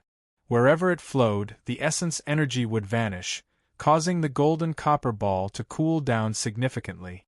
Zhouwen attempted to inject more primordial energy, but the outcome was the same. No matter how much primordial energy he injected, the purple ball would absorb most of it, allowing it to maintain a temperature that wasn't too high or too low. Could it be that the purple color is also a dimensional creature? Or could it be that this purple copper ball is a dimensional creature itself? Zhouwen wasn't sure. After observing for a while, he saw that the purple wisp was only swimming inside the purple bronze ball. Furthermore, it was extremely rhythmic. It didn't look like it would rush out. What is the use of the copper orb? Is it part of the Sun True Flames furnace? Zhouwen was puzzled and wanted to ask Lu Yun, but unfortunately, he didn't know where he was. Lu Yun said that there are 2 purple copper balls. If I can find him, I might be able to figure out what this thing is used for. Zhouwen observed for a while and saw that there was no special reaction, so he stopped paying attention. He was almost done setting up the surroundings. Zhouwen got Truth Listener to keep a close eye on his surroundings. The Earth Elemental Beast was right under him, ready to escape at any time. He took out his phone and continued grinding the game dungeons. Yer held the phone Zhouwen had bought for her and was learning human language and words. Ah. Woo. Fish. Yer studied seriously with the phone app without any impatience. After 2 days there was no movement. Zhouwen wondered if the purple copper ball and pill furnace were useless when his heart suddenly palpitated. He felt that something was amiss. Without any hesitation, Zhouwen picked up Yer and rushed into the sky. Just as Zhouwen soared into the sky, he saw the Earth Elemental Beast's body bounce up from the ground as though it had been struck by lightning. Lightning crackled on its body as it emitted smoke.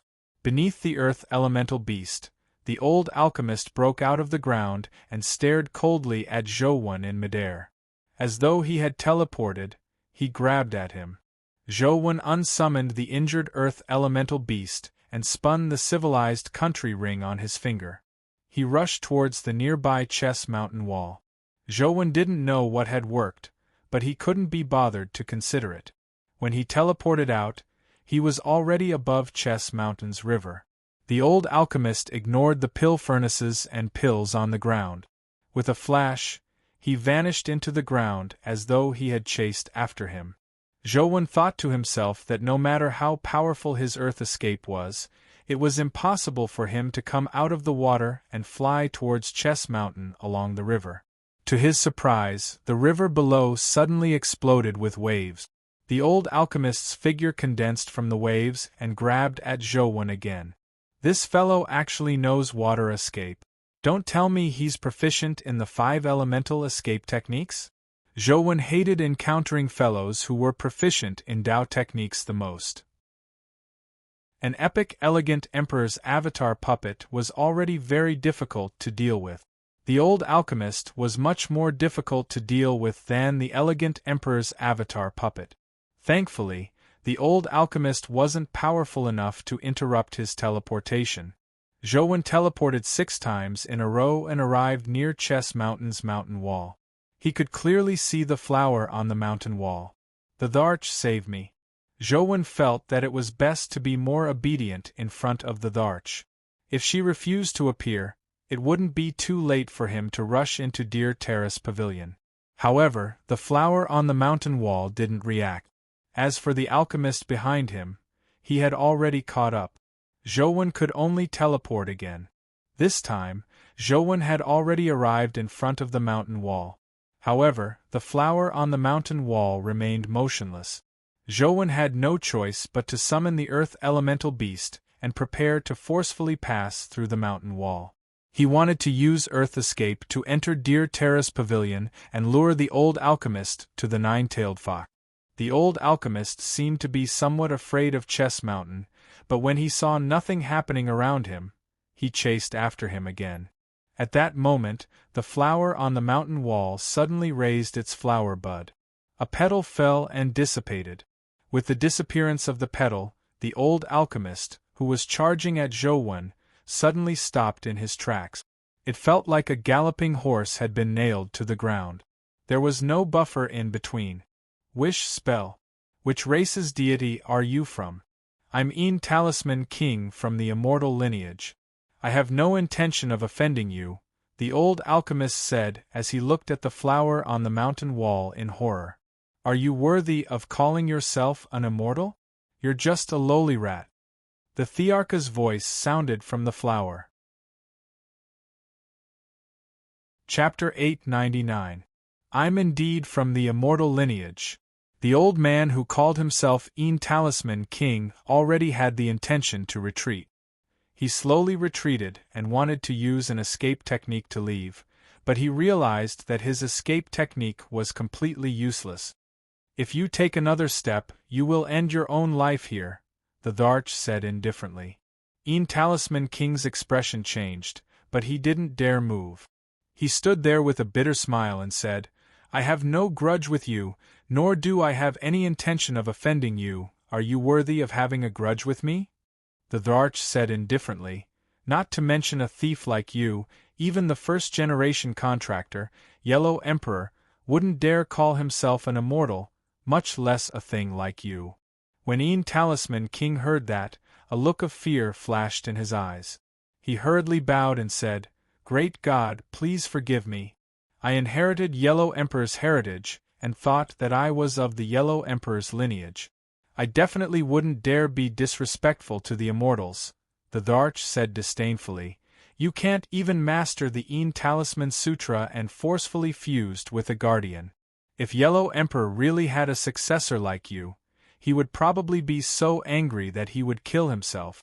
Sever one of your arms and scram. If you dare touch my people again in the future, there will be no place for you in this world. Talisman King gritted his teeth and waved his hand to cut off his other left arm. Without looking at the arm that had landed on the ground, he bowed in the direction of the flower and quickly left. Zhouwen was dumbfounded. He originally wanted to lure Talisman King and the Tharch into an internecine battle, but he never expected such an outcome. Talisman King, who already had the ability to transform into a terror form, didn't even dare resist. With just one sentence from the Tharch, he had to sever one of his arms. Are you thinking of luring him to me and letting him fight me to an internecine outcome so that you can take advantage of him? The flower looked at Zhouwen and said sinisterly. Zhouwen immediately shivered and hurriedly said, It's a misunderstanding. It's really a misunderstanding. I was cornered by him, so I had no choice but to seek your help. I really can't repay you for saving my life. I'll go back and prepare some latest research equipment for you. I dare you to take another step and see what happens. The Tharch said coldly, Do you think I really don't know what you did at the river? Zhouwen had no choice but to stop and look at the Tharch. Ahem, I just wanted to use your reputation to scare him away. He didn't expect him to really dare to come. By the way, the Tharch, why did you ask me to come last time? Who did you give that divine fruit to? The Tharch asked. Zhouwen had no choice but to summon Dr. Darkness and say, I fed him that divine fruit. If I knew you wanted it, I would have given it to you first. Stop talking nonsense. The Tharch sized up Dr. Darkness before saying to Zhouwen, I saved your life today and helped you send away a powerful enemy. How are you going to repay me? Tell me if you have any instructions. As long as I can do it, I'll definitely do my best. Zhouwen had no room for negotiation.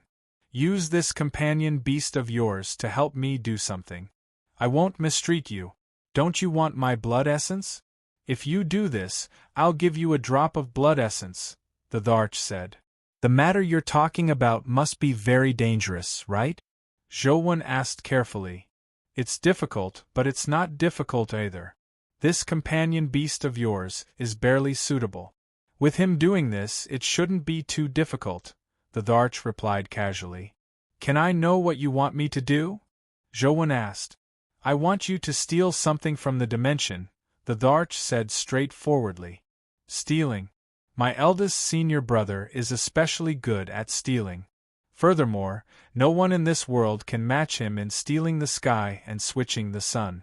Why don't I introduce him to you? Zhou hurriedly said. The Dharch said with a smile. This thing can't be stolen by that companion beast of yours unless there's another companion beast that has eaten the divine fruit. What's that? Zhou asked curiously. If I tell you what it is, you have to go, the Dharch said with a smile. Can I not go now? Zhou asked. Of course not, the Dharch said firmly. Then tell me. What do you want my Dr. Darkness to steal? Zhou asked the flower. I want you to help me steal a bell. The Dharch pondered for a moment before saying. What kind of bell? Which dimensional zone is it in? Zhou continued asking. It's a bell the size of a fist. It's made of bronze and looks like a small bell. There are ancient Shang characters engraved on it. When you look at it, you will naturally know that it's it. After a pause, the Dharch continued. Didn't I already say that the bell is in a dimension, not a dimensional zone? Otherwise, there wouldn't be a need for a companion beast that has eaten the divine fruit. The place where I get the divine fruit? Zhou expression turned odd. It's not far. The Dharch nodded. I don't have the ability to go there, Zhou said. Don't worry about that. Since I want you to go, I naturally have a way to let you come and go safely. All you need to do is follow the plan and steal that bell back, the Dharch said. Zhou gritted his teeth and said, I can give it a try, but I need some time to prepare. Furthermore, you have to give me that drop of blood essence first. Sure. Swear an oath before me and I'll give it to you, the Dharch said. Zhou knew that if he swore, it wouldn't be as simple as empty words. There would definitely be some restrictions when swearing in front of the Dharch. All right, I swear that if I can't bring that bell back to you, I'll suffer the intense condemnation of my conscience. Zhou raised his hand and swore at the flower in all seriousness. Boom! A bolt of lightning suddenly sounded in the sky, giving Zhou a fright. Zhou originally imagined that he wouldn't be able to get away with this oath, but to his surprise, the Dharch didn't make him swear again. She said meaningfully, conscience is sometimes very important. With that said, without waiting for Zhou to say anything, a crystalline water droplet suddenly flew out from the flower's pistil and floated in front of Zhou. This is the blood essence you want. I'll give you a month to prepare. Come here again in a month. I'll tell you the detailed plan, the Dharch said. Could it be that the Thearcha's true body is really this flower? Zhou looked at the droplet of blood essence in front of him and suspected. He reached out to hold the water droplet and secretly circulated the demon god catalog. The moment Zhou's palm touched the water droplet seemed to be absorbed by a sponge. It seeped into his skin and was absorbed by the circulating demon god catalog. They actually matched. Zhou was pleasantly surprised. Chapter 900. As the blood was absorbed, the demon god catalog in his body circulated crazily. His essence, vitality, and spirit also circulated with the demon god catalog. His essence, vitality, and spirit gradually gathered together, but they didn't form an independent life soul. Instead, they fused into Zhou's eyes, causing them to gradually turn as clear and transparent as crystals. This transparency was abnormal. Before long, Zhou's eyes turned into the same state as when Torch Dragon activated Bright Torch Vision World. They were like two eye-shaped mirrors. When Zhou's eyes completely turned into a mirror state, his life soul finally condensed. Zhou blinked and his eyes returned to normal. However, when he activated the demon god catalog, his eyes turned into mirrors again. From afar, he looked like a blind man without pupils. Could it be that the demon god catalog's ability is similar to Torch Dragon's? Zhou found it odd, but he didn't dare look at his phone. However, no matter what life soul it was, the demon god catalog's ability to condense a life soul was enough for Zhou. This essence energy art was most likely to strengthen his physique. It wouldn't overlap with the Qi refinement art. The 8 essence energy arts should be considered complete. The Dharch, I'll head back first. I'll come again in a month. Zhouwen left Chess Mountain with Yer, but he was still thinking. Is the Dharch really a 9-tailed fox? Why don't I feel like she's the same? After returning to school, Zhouwen dared to take out his phone to check the information of his new life soul. Life soul, mirror eyes, primordial body. The small perfection of Wisdom Sutra that strengthens my physique. My life soul also has the state of an eye, but it's a third eye. This mirror eyes directly overlaps with my eyes. I wonder what use it has. Zhouwen switched on his phone and wanted to give it a try in-game to see if it was similar to Bright Torch Vision World. Soon, Zhouwen was disappointed. He used mirror eyes to look at the dimensional creatures, but it was completely useless. It didn't produce the effects of Bright Torch Vision World. Ignoring the vision, there wasn't even any light. When he used mirror eyes to look at them, it was no different from looking with ordinary eyes. There was no vision, no lethality, no petrification, no bewitching effects. Zhouwen tried all the vision-type abilities he could think of, but to no avail. It was as though his life soul didn't exist. What is the use of this life soul? Don't tell me it's an eye reflection ability? Zhouwen's heart stirred as he went to Medusa's cursed demon palace. There, Zhouwen didn't kill Medusa. Instead, he used his eyes to look at Medusa. Medusa activated her eyes of enticement and Zhouwen's eyes met her gaze. Zhouwen, who should have been petrified, didn't show any abnormalities. Instead, Medusa was slightly taken aback before her body gradually petrified. It actually works. Zhouwen was delighted. Although it seemed to be a passive ability, there were many terrifying existences among vision-type abilities. If he could restrain all vision-type abilities, it would be a good life soul. Medusa had only just begun petrifying when she was stimulated into her snake-haired demoness state. After she became a demoness, she used the eyes of petrification to look at Zhouwen. Zhouwen continued using mirror eyes to block it, but Gorgon's eyes also showed signs of petrification, but it wasn't obvious. Even the eyes of petrification can be reflected. I wonder what will happen to the Bright Torch Vision World. After killing the demoness and seeing that nothing useful dropped, Zhouwen eagerly switched to Zhuolu. He wanted to go to the Torch Dragon Temple and see if he could restrain the Bright Torch Vision World. When Zhouwen stood in front of Torch Dragon Youngling and fought with it, he forced it to use the Bright Torch Vision World. Zhouwen used mirror eyes to look at Torch Dragon Youngling.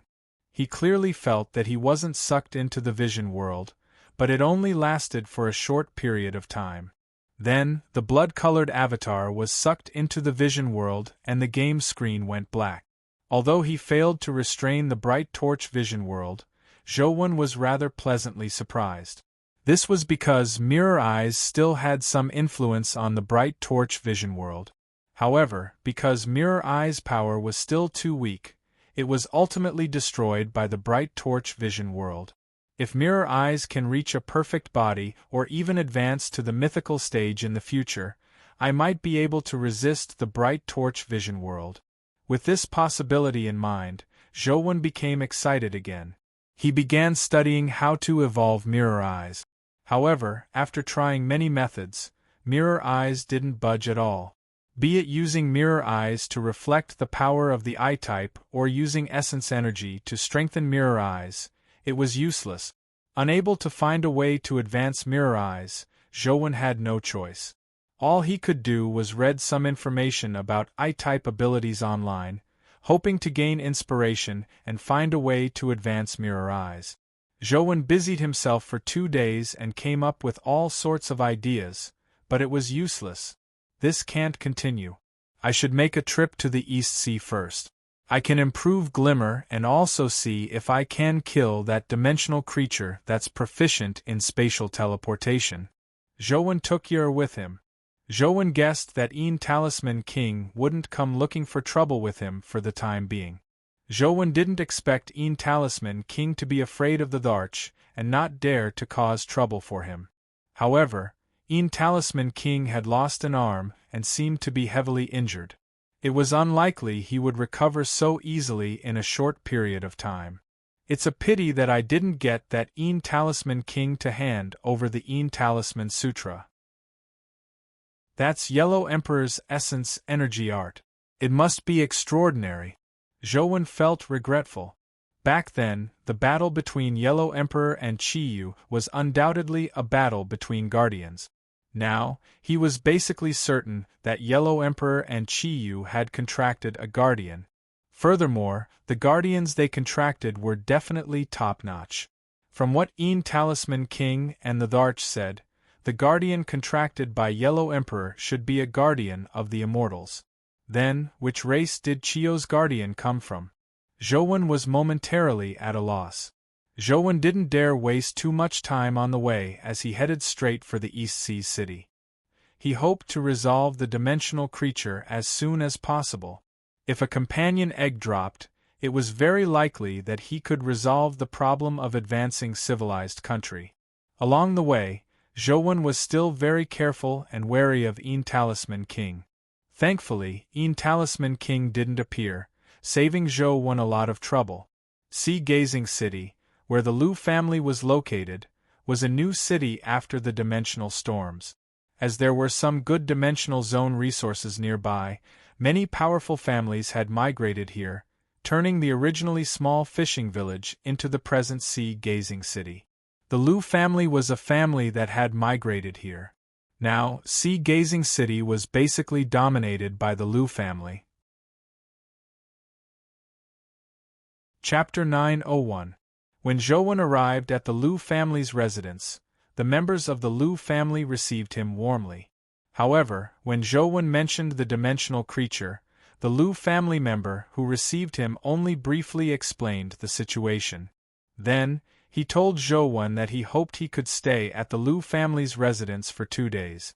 When everyone else arrived, the Lu family head would personally take them to the place where the dimensional creature appeared.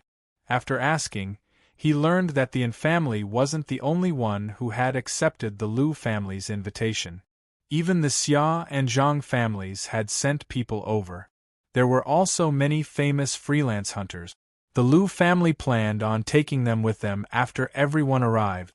When the time came, whoever had the ability to kill the dimensional creature on the spot would receive the conditions offered by the Lu family. Zhouwen felt that this was fair. As a member of the Lu family, they only hoped to resolve the problem. As for who killed the dimensional creature, they didn't care. However, Zhouwen didn't plan on staying at the Lu family's residence. Since he would only set off in 2 days, he left the Lu family first. He planned on visiting the nearby dimensional zones to take a look. He might be able to find the tiny palm symbol. There were 4 to 5 famous dimensional zones in Sea Gazing City. The most famous one was half on land and half in the sea. That dimensional zone was named Turtle Tomb. In fact, Turtle Tomb wasn't a tomb, but a dimensional zone with countless sea turtles. It included a large beach and a portion of the shallow sea. The reason for the name Turtle Tomb was related to an ancient myth.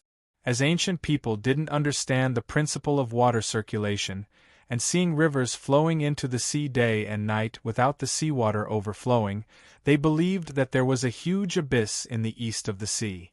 All the seawater eventually flowed into the bottomless abyss.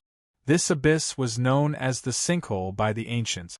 Above the East Sea, there were 5 immortal mountains: Daiyu, Yuanjiao, Fanghu, Yingzhou, and Penglai.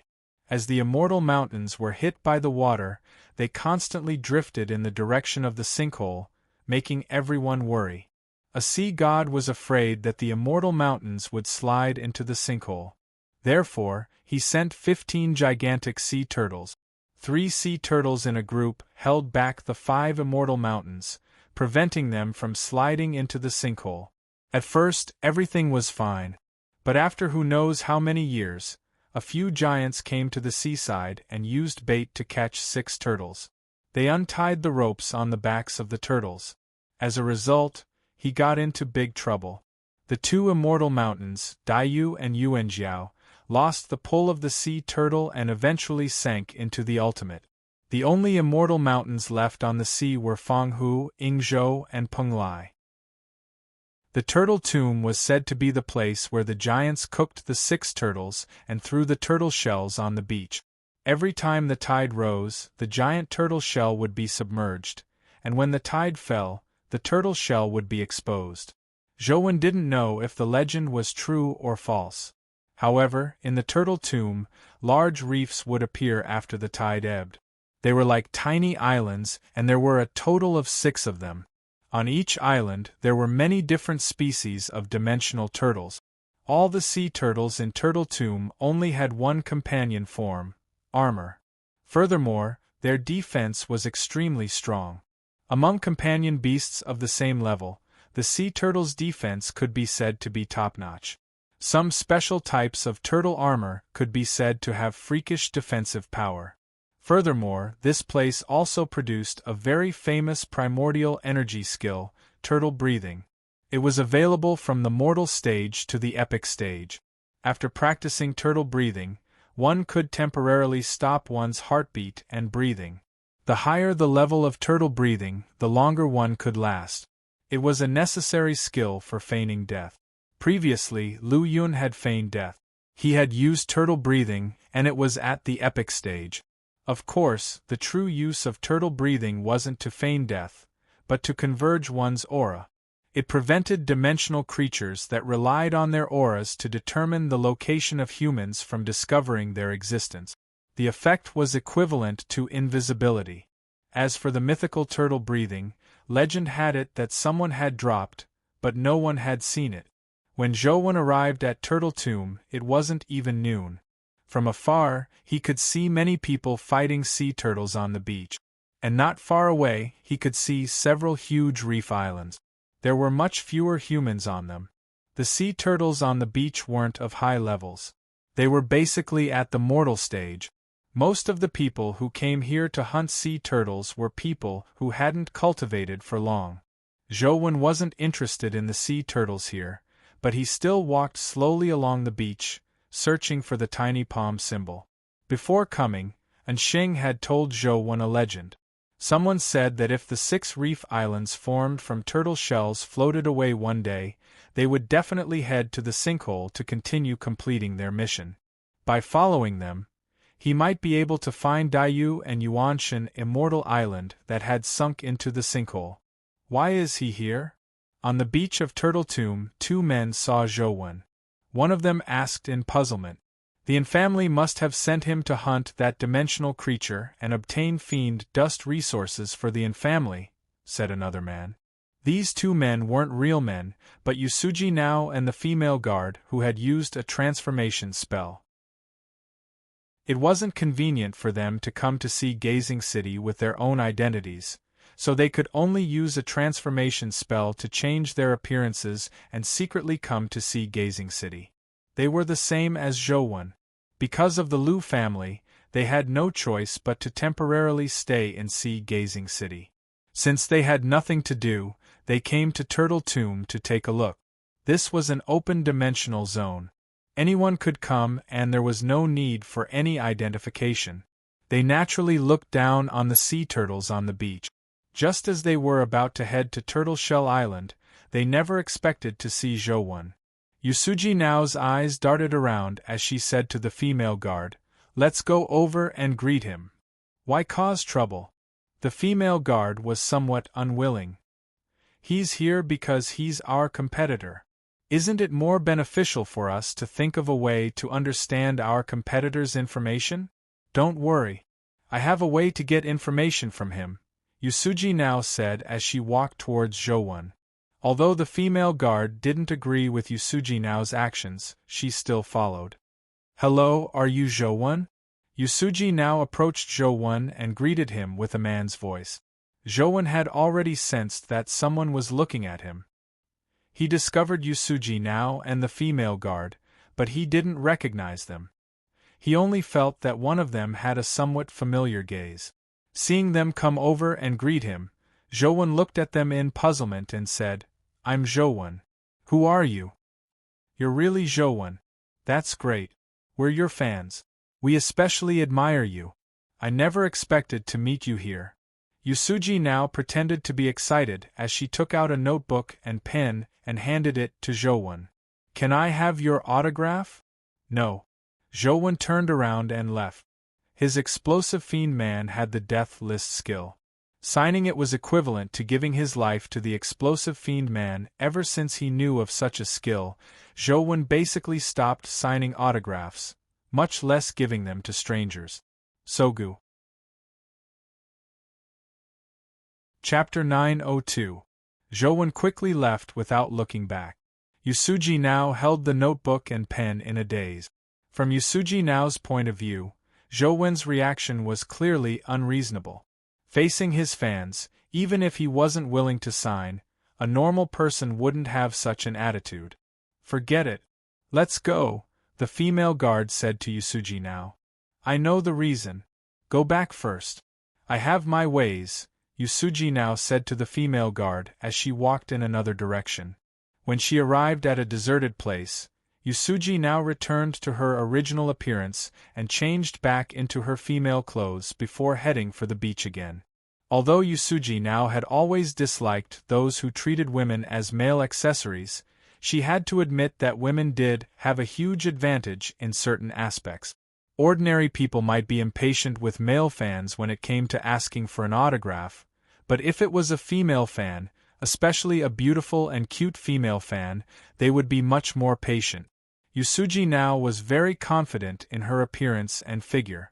Her conditions were much better than when she transformed into Su AI. Since I have this condition, it's not a bad thing to use it occasionally, Yusuji now thought to herself as she walked onto the beach and walked towards Jowon. Jowon was still strolling leisurely on the beach, mainly to search for the tiny palm symbol. As he walked, he felt someone watching him. He turned around to look at the source of the gaze, but he realized that it wasn't the two men from before, but a beautiful girl who looked less than 20 years old. She was beautiful with a hint of coquettishness. She was a rare beauty. Seeing Jowon staring at her, Yusuji now revealed a charming smile. From Yusuji now's point of view, this was a very advantageous weapon. Jowon stared at Yusuji now's eyes and felt that they were a little familiar. However, it was difficult to tell with just one look. He wanted to take a closer look so that he could determine where he had seen women with similar eyes. Yusuji now thought to herself, indeed, men are all the same. With this in mind, Yusuji now walked towards Jowon. Her beautiful hair fluttered slightly under the sea breeze. Her thin clothes clung tightly to her body, revealing her exquisite figure. In this way, she was not inferior to the models on the runway. She even had a bit more naturalness and playfulness that models did not have. My name is Hire. I think I've seen you somewhere. Can you tell me your name? Yusuji now came in front of Jowon and tidied her hair as she said to him with a smile. You remembered wrongly. I don't know you. Jowon thought carefully and indeed didn't know the woman. With that said, he turned to leave. Yusuji now was slightly taken aback. Seeing that Jowon had already turned around to leave, she calmed down and chased after him. She stood in front of him and said with a shy and charming posture, It's fine if you don't know me. I think you're very special. Can we get to know each other? No, please make way. Jowon pushed Yusuji now away with his hand and glanced at the reef behind her before walking to the other side. Yusuji now stood there in a daze for a long time. By the time she snapped to her senses, Jowon had already walked away. This fellow. Is she a woman who used a transformation spell? Yusuji now thought with an odd expression. Jowon circled the beach but didn't find the tiny palm symbol. Instead, he killed a few sea turtles that crawled out of the sea. Unfortunately, they were all mortal stage armored sea turtles, so they didn't drop anything. Jowon summoned the great Might Vajra bull and rowed it towards the island in the sea. The 6 islands in Turtle Tomb could only be seen when the tide was low. According to the information Jowon had found, mythical sea turtles would occasionally appear on the 6 turtle shell islands, but there were very few of them. There were quite a number of legendary and epic sea turtles. Zhouwen wasn't interested in ordinary sea lightning. He mainly wanted to go to the island to see if there were any tiny palm symbols. There were also people hunting sea turtles on Turtle Shell Island. These people were clearly much stronger. Most of them were at the legendary stage, and occasionally, he could see epic existences. Zhouwen wasn't interested in them.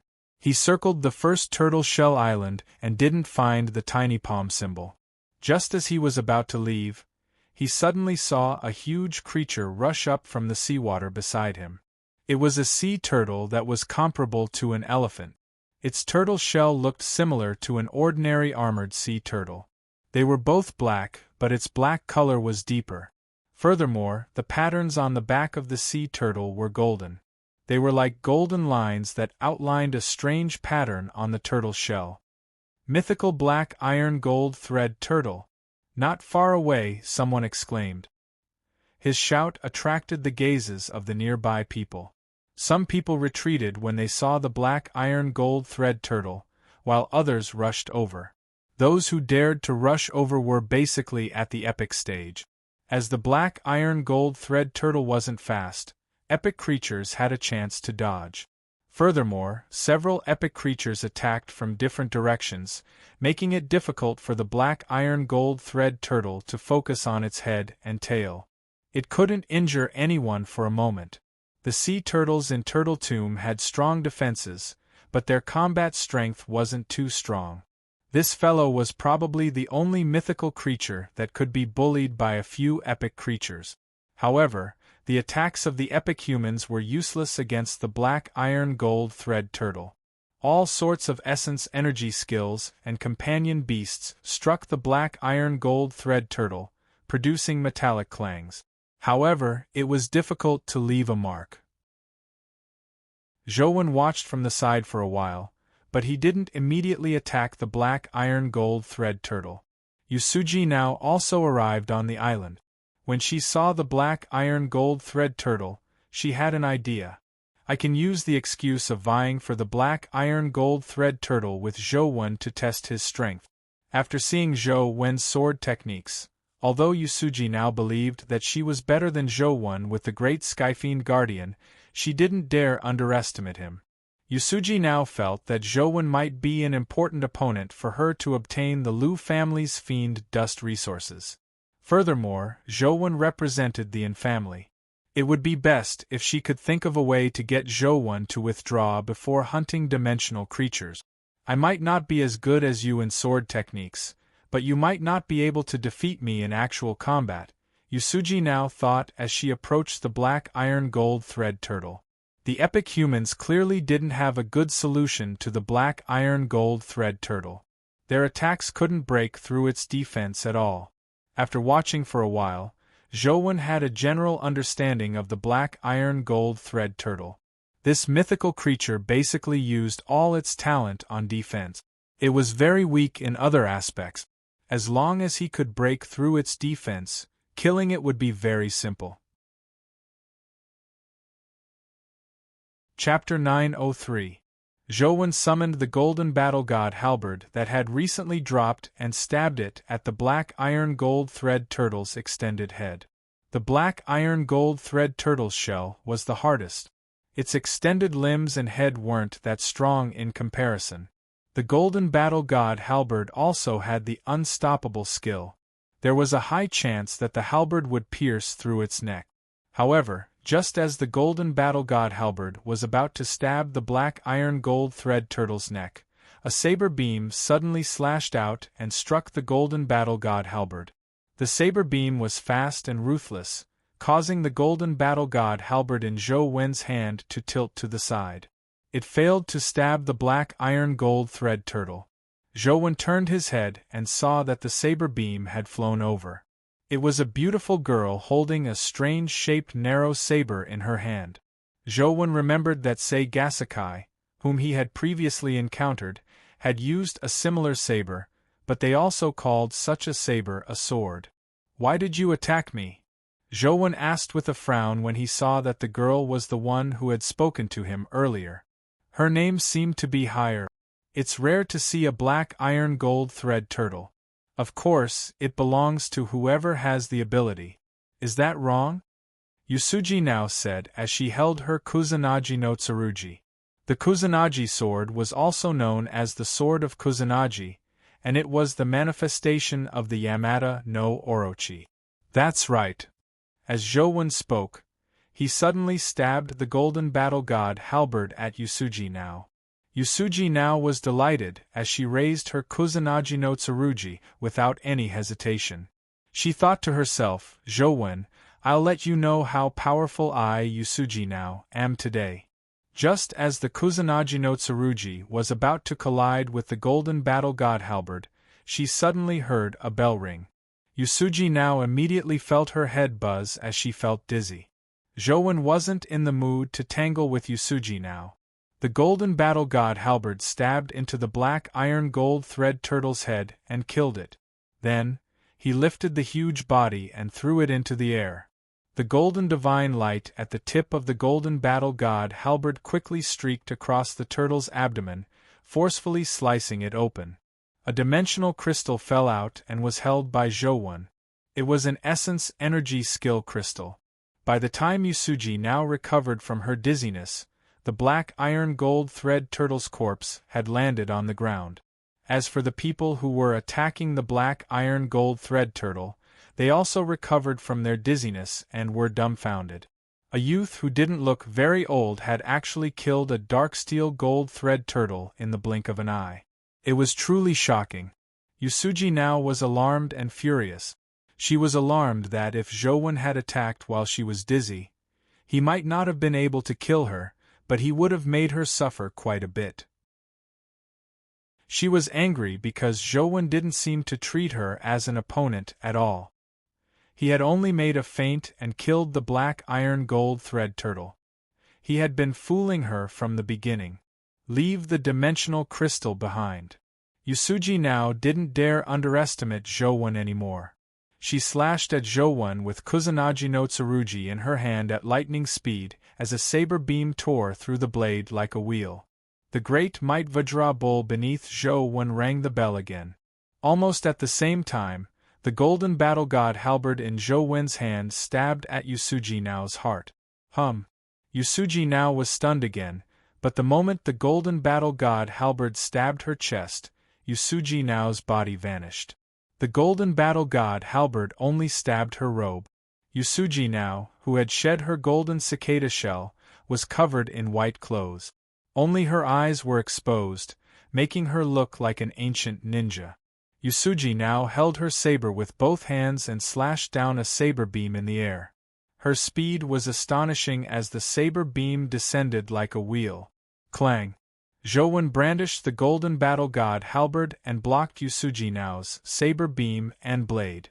A mark was left on the golden battle god halberd. What a sharp saber!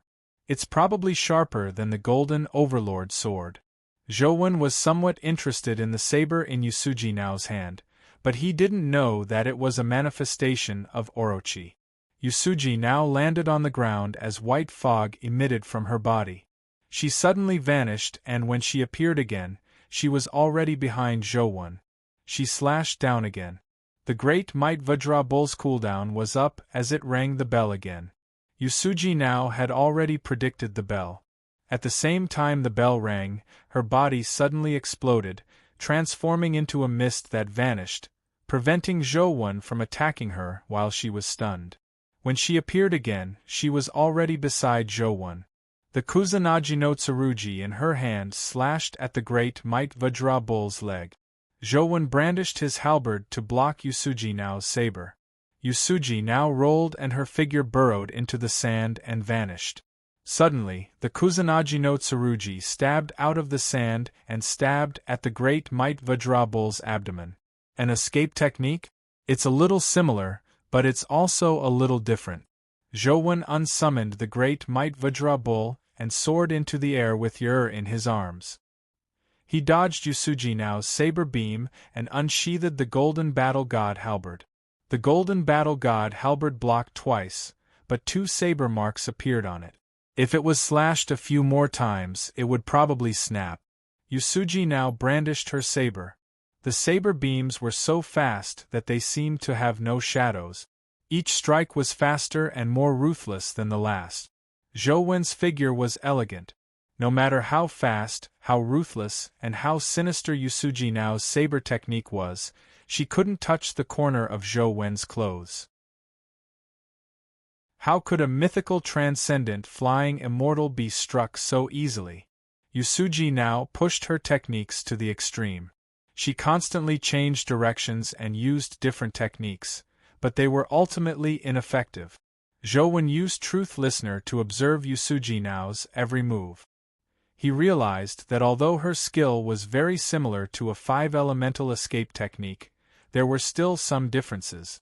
The 5-elemental escape technique was to assimilate the body with the 5 elements. It required a physique with the 5 elements to do so. As for her skill, it didn't assimilate her body with the 5 elements. It only enveloped her body with the power of the 5 elements. Such an escape technique could be used over short distances, but it definitely couldn't be used far.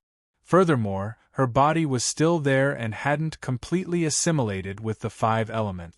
Even when she used the escape technique, Truth Listener could still hear her. When Yusuji now escaped into the sand again, Zhou Wen used his finger as a sword and stabbed out a sword beam. It was the first move of the Peach Blossom Springs white-robed man's 13 swords. Immortal guides the way. Yusuji now was just about to rush out when she saw the sword beam descend. It was too late to change her position. All she could do was swing her saber to block Zhou Wen's sword beam. Kusanagi no Tsurugi was too sharp as it forcefully sliced open the sword beam from the middle. However, to Yusuji Nao's horror, the sword beam that had been split into 2 didn't dissipate. It continued stabbing at her, and Yusuji Nao no longer had the strength to block it. Boom! Crazy power spewed out from Yusuji Nao's body like a demonic spring. Chapter 904. A black armor appeared on Yusuji Nao's body. The sword beam struck the armor, but it failed to injure it. Instead, the sword beam completely shattered. Great Sky Fiend? Don't tell me I'm so lucky to encounter someone who's actually a contractor of Great Sky Fiend? Zhou Wen immediately recognized the armor on Yusuji Nao's body. It was identical to the Great Sky Fiend on the cube's rankings. Yusuji Nao was forced to use Great Sky Fiend, so she didn't hide it anymore. She leaped up from the sand. Due to the augmentation of the Great Sky Fiend armor, Yusuji Nao already possessed the speed of a mythical creature. She was much faster than before. The Kusanagi no Tsurugi slashed at Zhou Wen like a phantom. It was so fast that no one could see the trajectory of the blade. A stream of light flashed as the blade was about to slash at Zhou Wen. Zhou Wen's movement technique was as elegant as a flying immortal. It didn't seem fast, but he dodged the blade by a millimeter. The Kusanagi no Tsurugi almost brushed past his ear. Wind slash. Multiple slash. Samsara slash. Wind slash. With the augmentation of the Great Skyfiend armor, Yusuji Nao used her saber art again. However, this time, due to her mythical speed and strength, her saber art seemed to have an acceleration hack. It was unbelievably fast. Wherever the saber aura passed, the surrounding reefs were cut with terrifying saber groove. The humans on this island had long fled in horror, and even the sea turtles on the island had scrambled to escape into the sea. That's Great Skyfiend. The number 1 Great Skyfiend. Holy sh*t, it's really Great Skyfiend. I think I saw an extremely beautiful girl before Great Skyfiend transformed. That girl should be Yusuji Nao, right? I never expected Great Skyfiend's owner to be such a beautiful girl. However, she's a little too ruthless. That saber art is really lethal. Who's the young man fighting Great Skyfiend? How impressive. He actually dodged Great Skyfiend's attack with his movement technique. I think he had no choice but to dodge. He didn't have a chance to retaliate. I don't think so. Look at the young man carrying a little girl in his arms. Look at how calm the little girl is. If the young man is really dodging in a sorry state, he will definitely scare the little girl in his arms. The fact that the little girl is so calm can only mean one thing. Young people are simply unruffled. Speaking of which, who is that young man? He's so young. He's probably not even 20, right? He's actually able to fight Great Skyfiend without using a companion beast. How terrifying! Zhou Wen's name and looks were well known among the 6 families and some wealthy families, but not many ordinary citizens knew of him. If anyone from the 6 families or the bureau were here, they wouldn't be surprised to see this scene. Zhou Wen used the Godfiend Life Providence and Glimmer Life Soul to push his movement technique to its limits with Transcendent Flying Immortal. Even though Yusuji now had the augmentation of Great Skyfiend and her speed and strength had reached the mythical stage, she still failed to touch Zhou Wen. Impossible. I have Great Skyfiend with me. My speed is already at the mythical stage. He's only at the epic stage. There's such a huge difference in basic speed.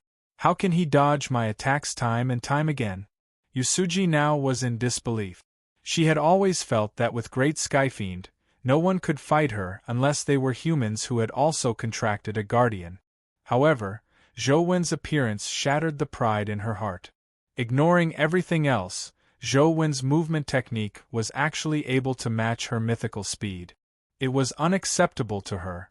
Yusuji now couldn't accept such an outcome. She constantly stimulated Great Skyfiend's power, making her movement technique and saber art faster and faster. No matter what, she had to defeat Zhou Wen. However, her saber still couldn't touch Zhou Wen. She could clearly sense that Zhou Wen's speed wasn't as fast as hers, but her saber could always be dodged by Zhou Wen. As Zhou Wen dodged Yusuji Nao's attacks, he observed Great Skyfiend's abilities. His movement technique wasn't as fast as Yusuji Nao's, but movement techniques weren't just about being fast. At the very least, Yusuji Nao wasn't so fast that he couldn't react. Zhou Wen was best at movement technique. He had trained Transcendent Flying Immortal all the way from a low-level skill. Be it technique or compatibility with Zhou Wen, it was something other skills couldn't compare to. Amidst the terrifying saber shadows, Zhou Wen tapped his toes lightly and floated in the air like a fallen leaf dancing in the wind. He moved with the saber beam. No matter how fast Yusuji Nao's saber techniques were, they couldn't touch him. His speed should be at the pinnacle of the mythical stage. His strength is the same. Although I don't know what Great Skyfiend's skills are, just from the augmentation of Yusuji Nao's stats, he's undoubtedly a very powerful guardian. Zhou Wen deduced Great Skyfiend's abilities to obtain more information. However, Zhou Wen also knew that Yusuji Nao was only using Great Skyfiend's stats and hadn't used his abilities. The strength of a guardian depended on the strength of the abilities they possessed. Zhou Wen kept waiting, wanting to see what abilities Great Skyfiend had. He wanted to know what his life providence, life soul, wheel of destiny, and skills were. However, to his surprise, Yusuji Nao didn't use Great Skyfiend's abilities. She only wanted to defeat Zhou Wen with her saber technique. From the looks of it, I have to give her some pressure so that she can use Great Skyfiend's abilities. With a thought, Zhou Wen saw Yusuji Nao slash at him again. This time, he didn't dodge. A roar shook the world as Tyrant Behemoth descended out of thin air and transformed into a boxing glove that appeared in Zhou Wen's hand. Zhou Wen brandished his fist to meet Yusuji Nao's Kusanagi no Tsurugi.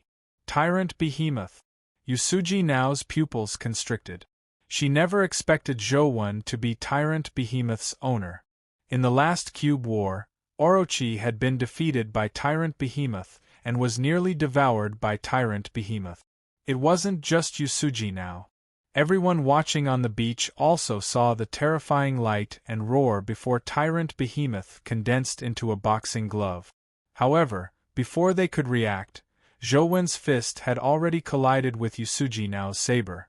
Boom! With the augmentation of Tyrant Behemoth's absolute strength, the strength of Zhou Wen's punch was an extremely terrifying existence at the mythical stage. The extremely sharp Kusanagi no Tsurugi collided with Tyrant Behemoth's boxing glove. Not only did it fail to slice open the boxing glove, but it was also sent flying. Yusuji now also took several steps back from the terrifying force. The reef beneath her feet shattered one after another as shocking cracks appeared. Holy sh*t, so he's Tyrant Behemoth's owner. It's no wonder he's so strong. So Tyrant Behemoth's owner is from our East District. He's still so young. Haha, I knew it. Great Skyfiend isn't that impressive. It's just that the top 4 didn't participate in the battle. Otherwise, how could she have arrogantly occupied first place? Overseas is nothing much. Chapter 905. Yusuji now stared intently at Zhou when as old and new hatred surged in her heart. She extended her hand and beckoned back the Kusanagi no Tsurugi that had flown out. She was about to charge forward and fight Zhou again. Suddenly, a strange bird's long cry sounded from afar. When Yusuji now heard the voice, she glared at Zhou hatefully. White fog exploded from her body before she vanished. What great Skyfiend! She's only SOSO. She was sent running with a single punch. She even said on the cube that she wanted to kill Tyrant Behemoth to avenge her humiliation. Is she sure she's not here to be a joke? Tyrant Behemoth is still powerful. Tyrant Behemoth's owner is also powerful. Does anyone know who that young man is? Is he from the 6 families? No. He's not from the 6 families. At that moment, a middle-aged man suppressed his excitement and muttered to himself. On his shoulder was a high-speed camera. He had already recorded the battle between Zhou and Yusuji now. He was a reporter. He originally wanted to try his luck on Turtle Shell Island and see if he could encounter the breakout creatures that had recently wreaked havoc in the vicinity. To his surprise, he happened to capture this battle. As a journalist, he was rather well informed. He happened to know Zhou. After all, many people knew that Zhou was Wang Mingyuan's disciple. It was also because of this matter that he learned of Zhou. He originally wanted to interview Zhou, but after Yusuji now escaped, Zhou quickly vanished. The reporter had no choice but to return without stopping. After getting his colleagues to process the footage, he wrote a press release as quickly as possible and sent it out with the footage. After Great Skyfiend became first on the rankings, she remained unshakable, but not many people had seen her fight. The moment this video was released, it quickly caused a huge commotion. It wasn't just ordinary people. Even the 6 families wanted to study Great Skyfiend's abilities. This video became precious information for studying Great Skyfiend. The ordinary citizens didn't care about Great Skyfiend. They only cared about 2 things. Zhou was Tyrant Behemoth's owner.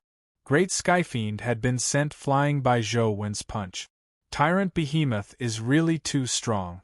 Unfortunately, Tyrant Behemoth didn't have the chance to challenge Tai Sui in the last ranking battle.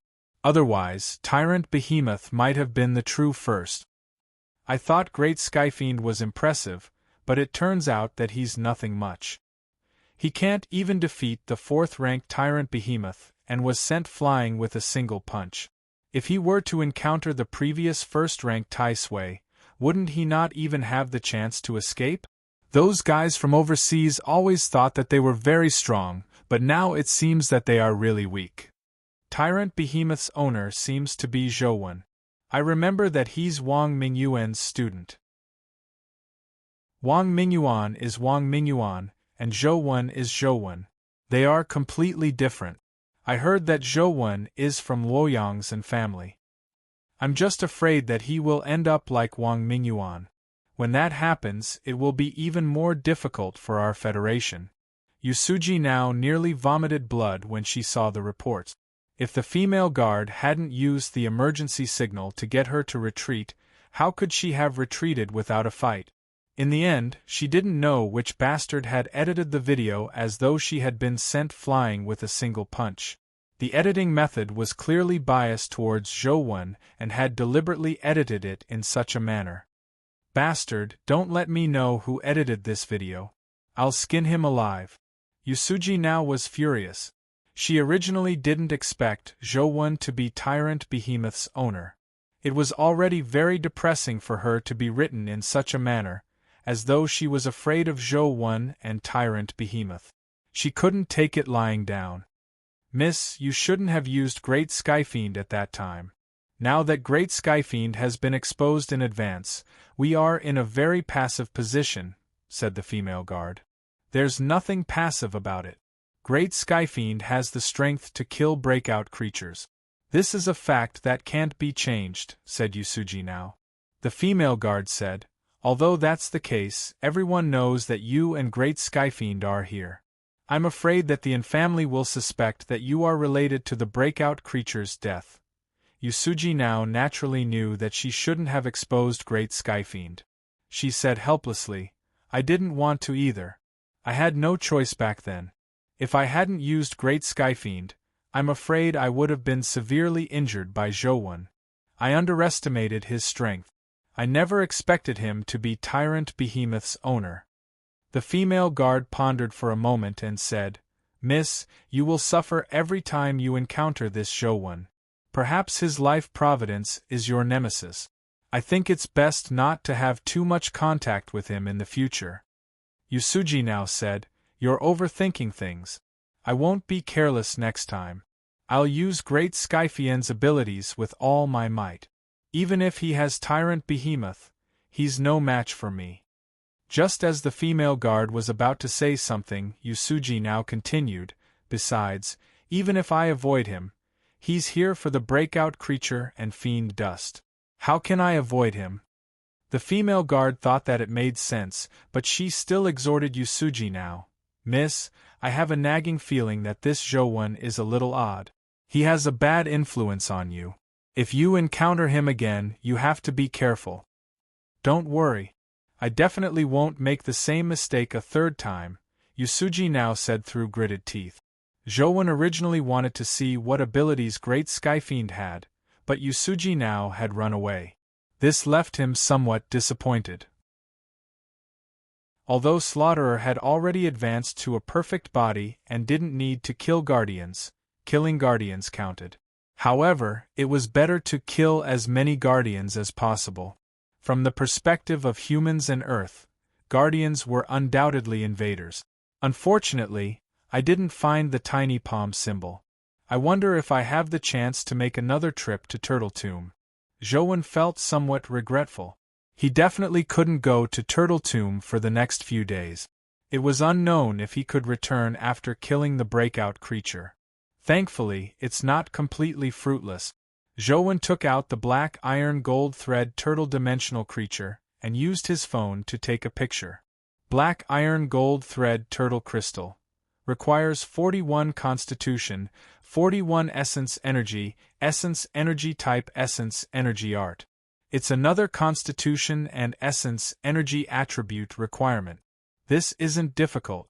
When my constitution reaches 41 points, I can absorb it. It shouldn't take long. Zhou first stored the crystal into the chaos bead. He found a nearby hotel to stay in. When the hotel owner saw Zhou, he was reading the news on his phone. He looked at the photo on the news and then at Zhou. He immediately pointed at him in pleasant surprise and shouted, "You're Zhou." Zhou was slightly taken aback. He glanced at the news on his phone and realized that he had become famous because of his battle with Great Skyfiend.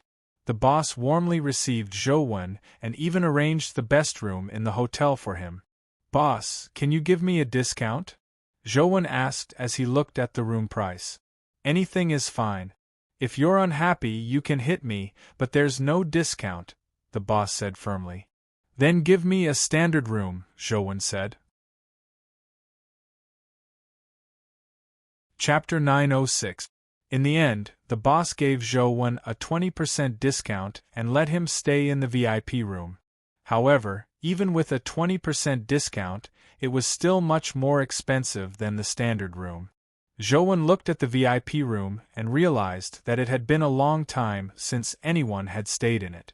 There was even dust on the television. The boss wiped it awkwardly and said to Zhou, "Idle, feel free to stay. There's even breakfast in the morning. It's quite sumptuous." Zhou took a look and saw that the blanket was rather clean, so he didn't say anything else. After the boss left, Zhou took out milk and other food from the chaos space. After heating it up for Yer, he let her eat some nutritious food. Now that she was growing, she grew a little every day. Her shoes and clothes would appear a little small every once in a while.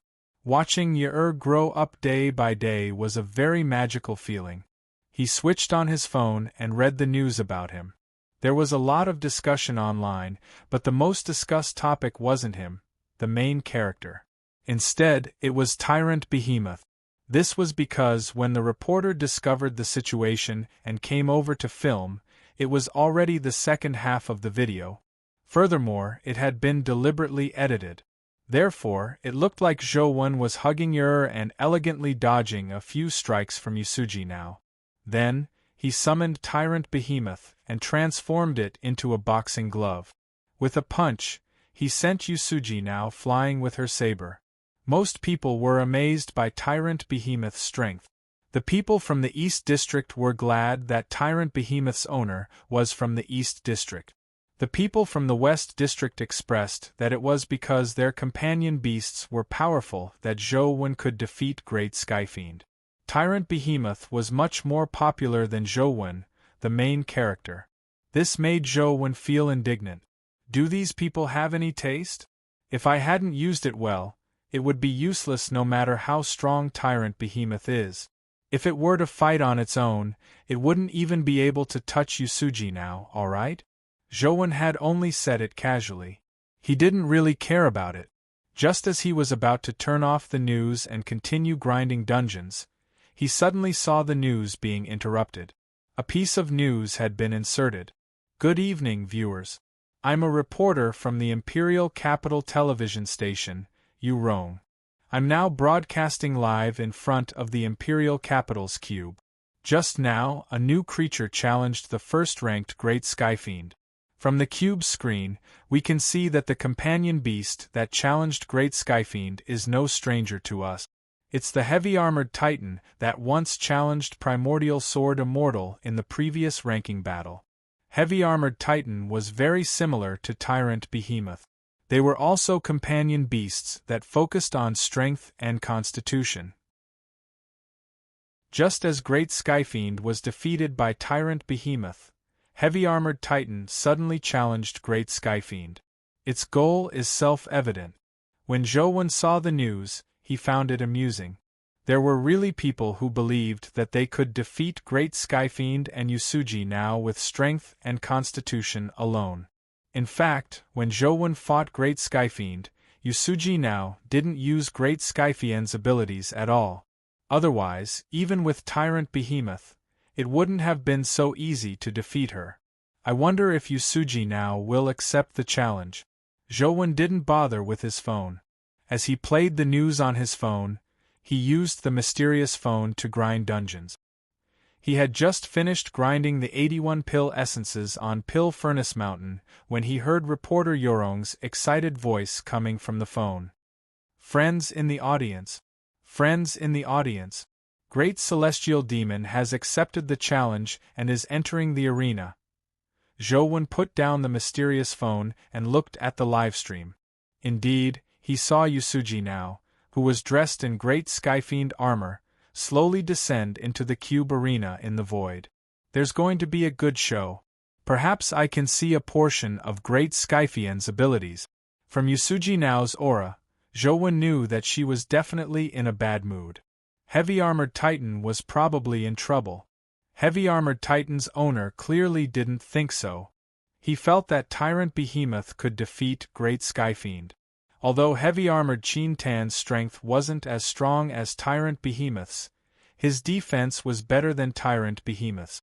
Even if he couldn't defeat Great Skyfiend, he could use heavy-armored Titan's defense to force Great Skyfiend to use some abilities and means. It would be very helpful for studying Great Skyfiend. Just as Great Skyfiend entered the arena, heavy-armored Titan roared. The heavy armor on his body lit up as red magma-like magma runes appeared on it.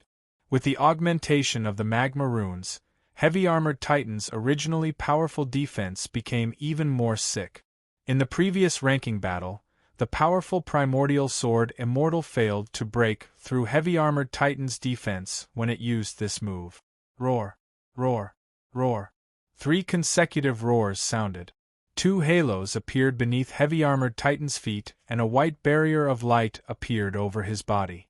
One could roughly guess that it was a skill that augmented his body. After doing all of this, heavy-armored Titan charged at Yusuji now, who was floating in the air. Its body was extremely huge, and every step it took was like a mountain moving horizontally, causing the ground to tremble. Just as it was about to reach Yusuji now, heavy-armored Titan leaped up. Its massive body soared into the air, and its palms clasped into fists. With the might of MT Tai, it struck at Yusuji now, who was floating there. Yusuji now floated there motionlessly. She only looked coldly at the massive figure that was charging at her through the Great Skyfiend armor's eye patch. Only when heavy-armored Titan's fist was about to reach her did Yusuji now finally raise her arm.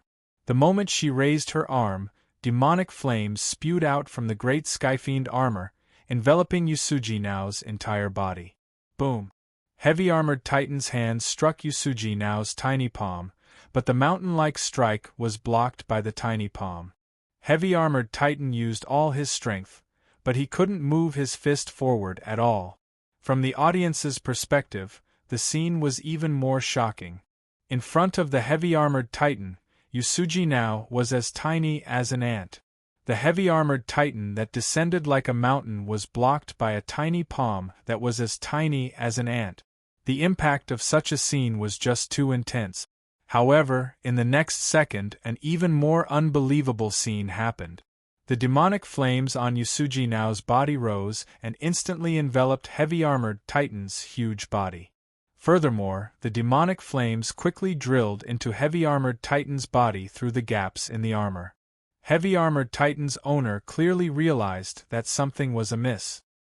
He wanted heavy-armored Titan to admit defeat and retract him. However, it was too late.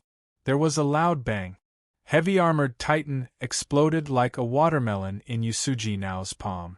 Fragments and flesh splattered like blood-colored fireworks. Seeing heavy-armored Titan's name disappear, the entire world fell silent. Chapter 907. It can't be, right? The heavy-armored Titan shouldn't be much weaker than Tyrant Behemoth. How did it get instantly killed? What was that? Am I seeing things? Is the heavy-armored Titan that much weaker than Tyrant Behemoth? Everyone was discussing this. The scene of the great celestial demon killing the heavy-armored Titan in one move was too shocking. Even the people from the 6 great families had not expected that the heavy-armored Titan, whose forte was defense, would die so easily. Yusuji now's mood finally improved. She had also cleared Great Skyfiend's name and exposed a portion of Great Skyfiend's abilities. However, there was nothing she could do about it. If she dragged on with the heavy-armored Titan for too long, the other families would also believe that Great Skyfiend was easy to deal with. They would constantly send mythical creatures to probe Great Skyfiend, making things even more troublesome. Now that she had killed the heavy-armored Titan in one strike with lightning speed, if anyone wanted to probe Great Skyfiend, they had to consider if they could bear the price of losing a mythical creature. Even though the number of mythical companion beasts in the 6 families was constantly increasing, few people would be willing to sacrifice mythical companion beasts for this. What kind of power was that strike? Zhouwen thought about the crux of Great Skyfiend's strike. It was clearly not a pure collision of strength. Even with Tyrant Behemoth's absolute strength, it was impossible for it to blast apart the heavy-armored Titan's armor in one strike, much less shatter it into pieces. Great Skyfiend's strength clearly had a special effect. That was why the heavy-armored Titan couldn't even withstand a single strike. However, even if he saw the process with his own eyes, he couldn't accurately determine what kind of power it was because there were too many possibilities. It might be a power similar to Life Blast. As long as it came into contact with the opponent, it could detonate the opponent's body energy. It could also be a penetrative power. The power directly passed through the heavy-armored Titan and destroyed its body from the inside, leaving it unable to resist. There were several possibilities he could think of, but there were also unimaginable possibilities. However, after seeing Great Scythian strike, he definitely couldn't let the demonic flames on Yusuji Nao's body touch him when he fought her. Although heavy-armored Titan isn't bad, it's still much weaker than Tyrant Behemoth. Tyrant Behemoth can repel Great Skyfiend, but heavy-armored Titan can't even withstand a single strike. The difference is too great. I hope that Tyrant Behemoth can step forward to challenge Great Skyfiend and reclaim first place. I want those fellows overseas to know how powerful our Federation is. Many people hoped that Tyrant Behemoth could fight, but Zhou had no such plans. Before figuring out Great Skyfiend's exact abilities, Zhou couldn't participate in the battle himself. Sending Tyrant Behemoth to challenge Yusuji Nao was no different from sending him to his death. I should quickly advance to the mythical stage. Zhou constantly absorbed primordial energy crystals in-game, hoping to quickly raise the level of his primordial energy pills. Ding! After killing Medusa in her demoness state, a primordial energy skill crystal dropped. Zhou deliberately waited for Medusa to become a demoness before killing her. He later killed the young Medusa several times, but nothing dropped. In the past, when Zhou grinded Medusa, he had seen Medusa drop 2 essence energy skill crystals. One required 41 constitution and 21 curse stat, while the other required 41 essence energy and 21 poison stat. Zhou essence energy and poison stats had already met the requirements, so he had been grinding Medusa recently, hoping to obtain a skill crystal with 41 essence energy. 2 days ago, he had also obtained a Medusa crystal, but unfortunately, it was the kind that required 41 constitution. Zhou couldn't cultivate it, so it was dropped again. Let's get one with 41 essence energy. Zhou prayed inwardly as he picked it up and was immediately overjoyed. It was the skill crystal with the essence energy and poison stat requirement. I can finally absorb a divine skill. Zhou couldn't wait to absorb the essence energy skill crystal. The crystal transformed into grayish-white essence energy that entered the blood-colored avatar's body. Zhou immediately felt as though his body was being pricked by needles wherever the essence energy passed. The primordial energy constantly circulated in Zhou's body, forcefully opening up his meridians. After more than an hour, the primordial energy formed a cycle and finally, all the primordial energy flowed into Zhou's hair. Absorbed Medusa crystal. Attained mythical essence energy skill. Fatal temptation. It's indeed not the eyes of petrification. Zhou had long guessed that the essence energy skill crystal with the constitution and curse requirement was the eyes of petrification skill. What skill is this fatal temptation? The poison stat requirement. Don't tell me it's going to turn my hair into a venomous snake? Zhou couldn't help but feel uneasy when he thought of his head full of venomous snakes. Such a skill felt a little strange and difficult to accept.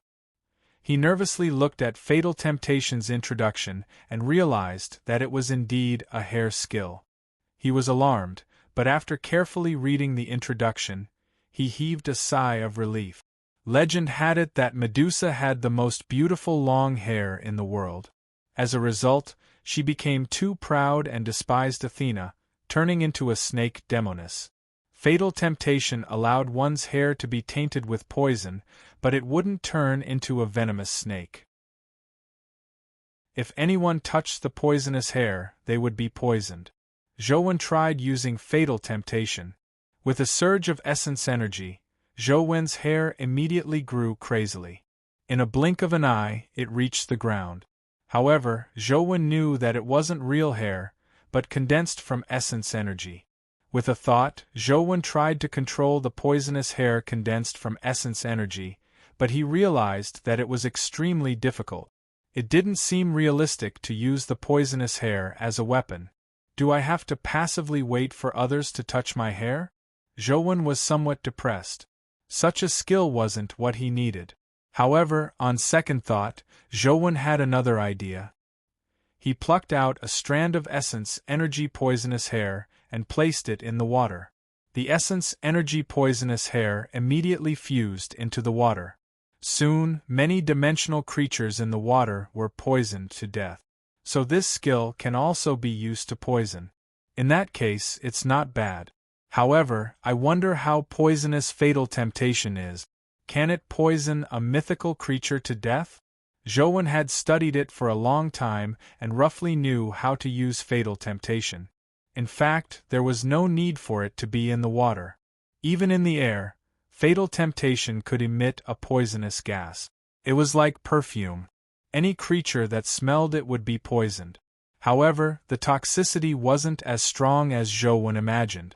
It was somewhat difficult to poison a mythical creature to death unless the mythical creature directly swallowed a large amount of essence energy. If he could do that, there was a high chance that Zhou could directly kill the mythical creature. There was no need to go through so much trouble. However, if this skill was used against humans, the effects would be very powerful. This was because the strongest humans were only at the epic stage.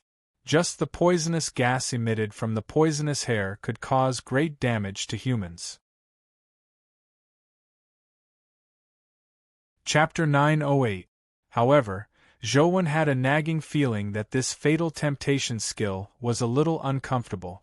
Hence, he secretly thought to himself, they're both poison elemental skills. I wonder if I can combine the Poison Dragon Palm and Fatal Temptation? Zhou carefully studied the two essence energy skills. Apart from using different parts of the body, the two essence energy skills were very similar in other aspects. They both used essence energy to transform poison and used poison to win. It didn't seem impossible for them to be combined. It would be great if I could use the poisonous powers of Fatal Temptation on my hand. Zhou was still used to using his hands instead of his hair. Therefore, Zhou began the corresponding research and experiments, hoping to combine the two. The process wasn't that easy. Although it was the same primordial energy poison transformation, the circulation methods of primordial energy skills were still very different. After studying it for a long time, Zhou realized that it was impossible to fuse two primordial energy arts into one. All he could do was attempt to add some primordial energy circulation techniques of another primordial energy skill into one. At the appointed time, Zhou came to the Liu family again. This time, the Liu family was still very warm, but compared to the first time, they were much more polite and solemn. The current head of the Liu family, Old Master Liu, personally came out to welcome Zhou. Furthermore, he didn't treat Zhou as a junior because of his age. Zhou knew that it was most likely because of his battle with Yusuji now that the Liu family placed special importance on him. After entering the Liu family residence, Zhou saw the others the Liu family had invited. Zhang Xiao came from the Zhang family, and Zhou didn't know anyone from the Xia family. However, the Xia family members looked at Zhou with a strange expression. It didn't look like hatred, nor did they have any intention of getting close to him. Zhou could understand. He had killed Xia Zhihuang, but to the Xia family, Xia Zhihuang was the founder of the Xia family. However, he had nearly destroyed the Xia family, so their attitude towards Zhou appeared odd. Old Master Liu didn't waste any time. After explaining the situation of the breakout creature in detail, he led everyone to the place where the breakout creature had recently appeared. Half a month ago, the breakout creature frequently appeared in the vicinity of Sea Gazing City, causing a large number of casualties. There was even one time when it rushed into Sea Gazing City and started a massacre. The losses caused were incalculable. However, in the past half a month, the breakout creature rarely approached the coast. Most of the time, it appeared in the shallow sea. Furthermore, the number of times it appeared was decreasing. The Liu family had been sending people to monitor the breakout creature's movements. Although they didn't dare get too close, with the Liu family's understanding of this area, they could still determine that the breakout creature was likely residing on a nearby island. The island wasn't too far from Sea Gazing City, but it was different from the 6 islands in Turtle Tomb. It was a real island and not a dimensional zone. The Liu family sent a turtle team to send Zhou Wen and company to the island. The epic experts of the Liu family controlled the epic black rock turtles and swam quickly on the surface of the sea. Zhou Wen stood on the back of a black rock turtle and looked into the distance. Zhang Xiao led the Zhang family's white crane team and rode their own white crane to fly in the sky. They didn't ride on the black rock turtle. In just over an hour, the island was right in front of them. Our Liu family has already informed everyone of the information we know. If you are confident, you can head to the island to hunt the breakout creature. If you aren't confident, I hope you won't take the risk. After all, life is precious. Also, although this island isn't a dimensional zone, breakout creatures have often appeared here in the past. Therefore, there might be more than one breakout creature on the island. Everyone, please be careful. If you discover anything amiss, please retreat here immediately. Our Liu family will be responsible for receiving you. After old Master Liu said that, he turned to Zhou Wen and asked, Zhou Wen, do you want us to help you take care of the child first? There's no need. This child is afraid of strangers. Seeing that the others had already headed for the island, Zhou Wen transformed White Shadow of Poison into wings and flew towards the island. Before arriving at the island, Zhou Wen had already expanded Truth Listener's surveillance range to its limit. He wanted to understand the situation on the island. This island wasn't too big. It was a typical island formed by a volcanic eruption. In the middle was a volcano that would occasionally emit smoke. Although it wouldn't erupt, it wasn't a good place. There was a jungle around the volcano. The terrain wasn't complicated, but the jungle was too dense. There were many creatures inside, so it was possible that problems would arise. Zhou Wen used Truth Listener's ability to envelop the entire island and monitor it. However, to Zhou Wen's surprise, he didn't find any traces of the breakout creature on the island. He also didn't discover the other breakout creatures that the Liu family had mentioned. Apart from some insects and birds, there wasn't a single-dimensional creature on the island. When Zhou Wen arrived at the coast, he stopped and scanned the entire island again. The outcome was the same. He didn't discover any dimensional creatures. Did the Liu family make a mistake, or did the breakout creature just happen to leave? Zhou Wen frowned in thought. As Zhou Wen was pondering over it, a person walked over. He was a freelance hunter. To be invited by the Liu family, he was probably very famous, but Zhou Wen didn't know him. The person came in front of Zhou Wen and introduced himself. My name is Beta. I was born and raised in Sea Gazing City. I'm quite famous among the local freelance hunters. Zhou Wen sized up Beta without a word. This person's aura was very strange. He looked like he was at the mortal stage. His vital aura was very weak, but the Liu family naturally couldn't invite a mortal stage human to participate in such an operation. Beta continued, as a native of Sea Gazing City, my understanding of this area isn't inferior to the Liu family's. I even know some information that the Liu family doesn't know. I can say with certainty that it's impossible for them to find that breakout creature on the island. Why? Zhou Wen asked curiously. If you are willing to cooperate with me, I will tell you why. Furthermore, I can lead you to that breakout creature, Beta said. Since you know everything, why don't you deal with that breakout creature yourself? Zhou Wen asked. If I had that ability, I wouldn't have come to you to cooperate. Beta paused before continuing. If you don't believe me, you can look for it first. It won't be too late to cooperate after verifying my words. How do you want to cooperate? Zhou Wen asked directly. He naturally knew that the breakout creature wasn't on the island. Chapter 909. Let's work together to kill the breakout creature. After the matter is done, the benefits given by the Liu family will belong to you. If the breakout creature drops anything, it will belong to me. If nothing drops, I'll just blame it on my bad luck, Beta said. From the looks of it, there's no way we can cooperate. Zhouwen was mainly here for the companion egg that might drop. He wanted to help Ensheng. Obtaining the fiend dust was just in passing, so it was naturally impossible for him to agree to such conditions. Beta couldn't help but be taken aback. Aren't you satisfied with obtaining the Liu family's fiend dust mine and the right of first refusal? Zhouwen didn't explain as he constantly scanned the island with Truth Listener. Apart from Zhouwen, the Zhang and Xia families and the freelance hunters were also using their own methods to search for the breakout creature. Unfortunately, they found nothing like Zhouwen. Some people were already beginning to suspect that the breakout creature wasn't on the island at all. Zhouwen thought for a moment before carrying her towards the volcano.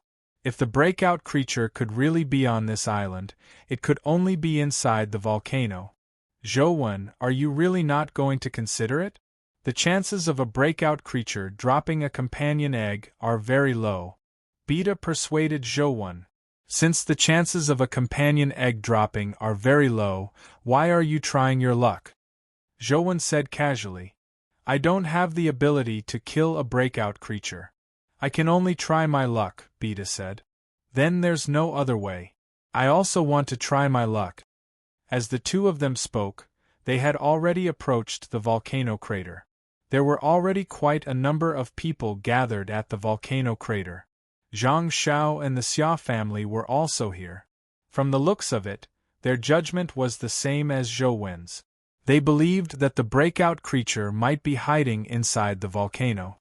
Don't tell me you think that the breakout creature is inside the volcano like them? Beta whispered to Zhouwen, please forgive me for being blunt. Now that they believe that the breakout creature is inside the volcano, it's the best opportunity for us to kill it. If we waste too much time, I'm afraid another accident will happen. I can't agree to your conditions. Zhouwen stopped a distance away from the volcano crater. The Zhang family and the Xia family had already used fire elemental companion beasts to enter the volcano to search. Zhouwen used Truth Listener to scan the volcano, but he didn't find any traces of breakout creatures.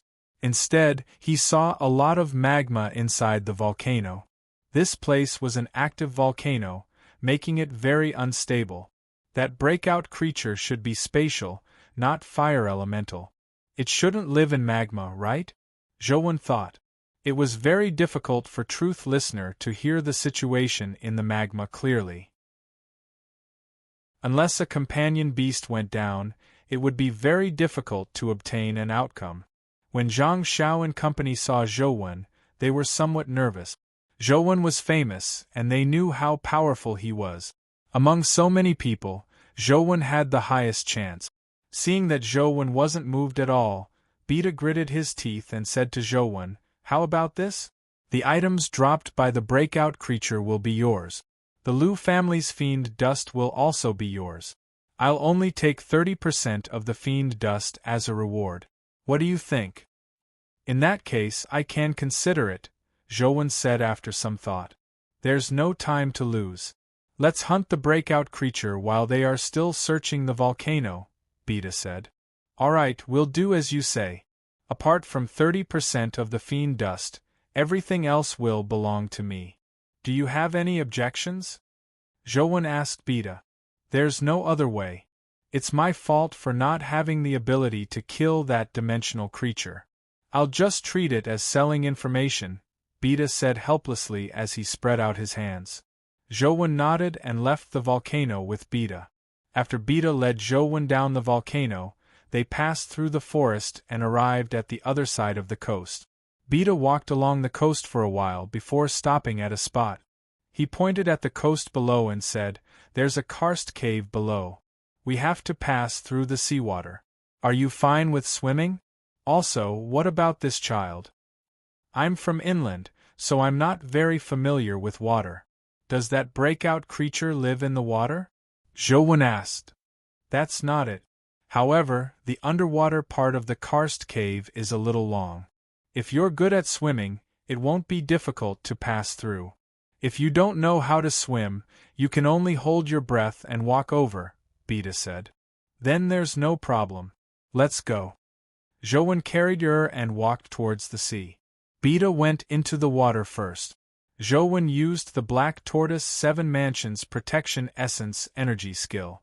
After entering the water, the seawater was isolated a foot away, preventing it from touching Zhou body. Zhou carried Yer and sank to the bottom of the seawater. Indeed, he saw a black cave below. Beta had already swum in. Zhou walked along the bottom of the karst cave and followed behind Beta. Beta was rather good at swimming, but Zhou walked too slowly. All he could do was control his speed and lead Zhou into the karst cave. The underwater world was extremely magical, especially in the karst cave. There were all kinds of creatures and fish. The Black Tortoise's Protection Essence energy skill had a certain ability to avoid water. Yer curiously sized up the fish. When she saw fish approaching, she extended her hand out of the Black Tortoise barrier and wasn't obstructed by it. Although the 28 Lunar Mansion's protection wasn't of a high level, it was somewhat different from ordinary essence energy barriers. The biggest difference was that he could control it freely. Ordinary essence energy barriers were forcefully formed essence energy barriers, but the barrier formed by the 28 Lunar Mansion's essence energy skills wasn't like that. He could control it as he pleased. Furthermore, it wasn't a simple barrier, but a liquid that enveloped his entire body. Furthermore, the barriers of different lunar mansions had different attribute.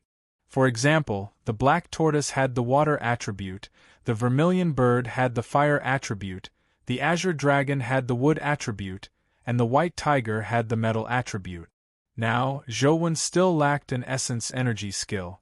Without gathering the 28 Lunar Mansion skills, he didn't know if he would have other special abilities in the future. The underwater karst cave was winding and bizarre. As they didn't advance in a straight line, they often had to pass through narrow gaps. Furthermore, Zhou wasn't walking fast. After more than half an hour, the two of them passed through the underwater karst cave and emerged from the water. There was still a karst cave beyond the water surface.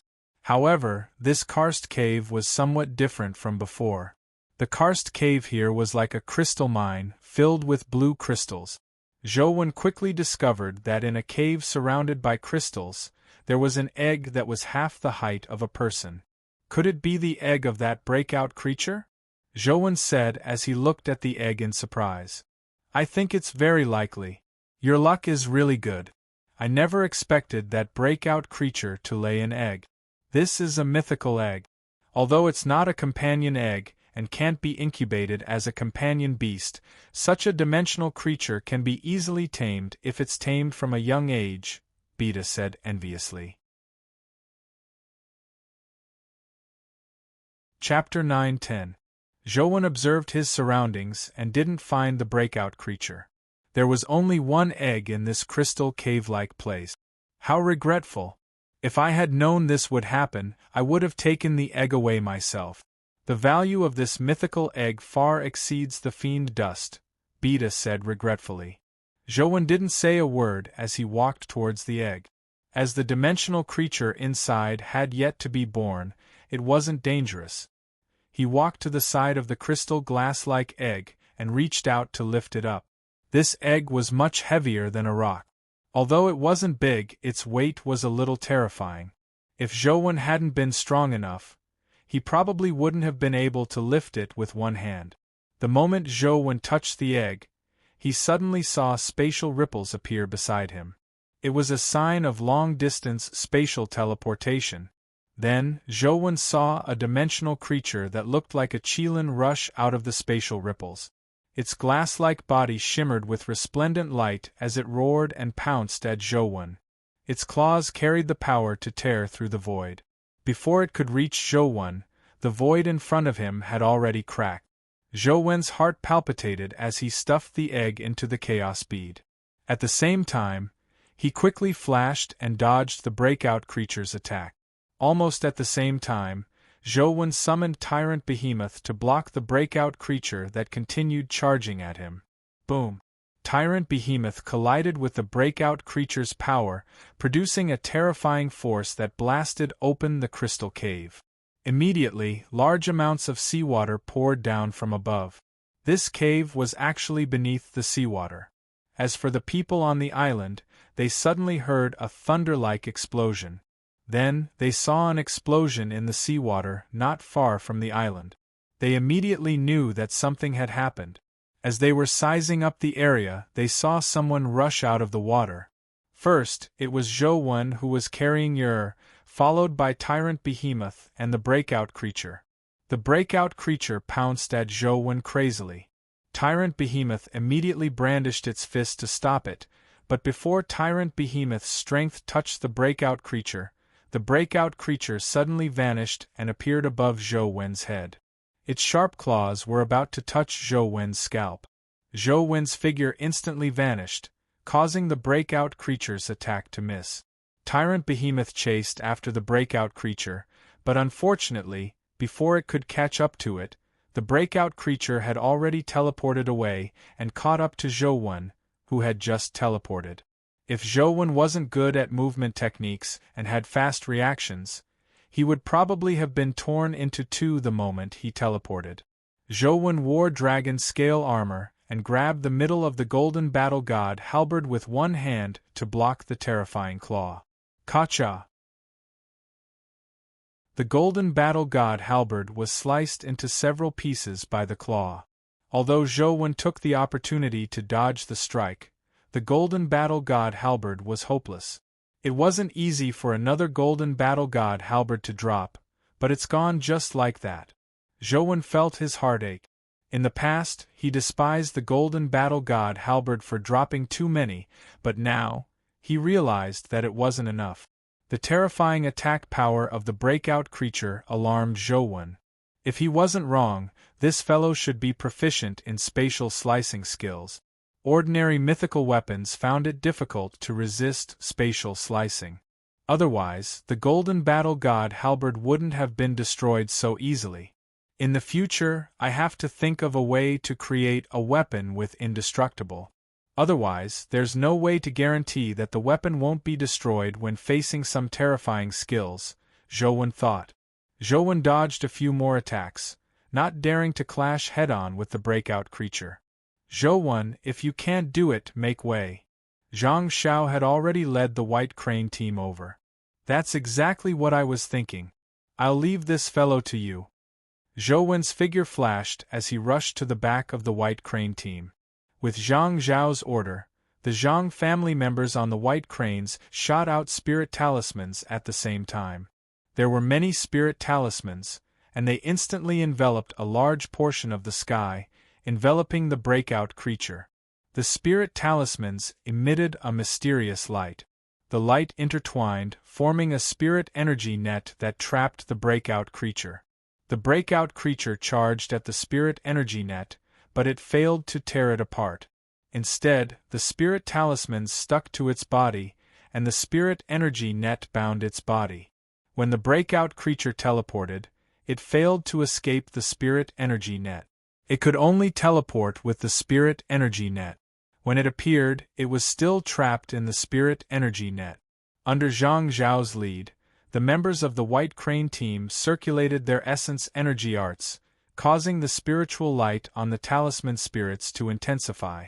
The breakout creature seemed to be in extreme pain as it roared and tried to tear apart the spirit energy net, but it didn't have much of an effect.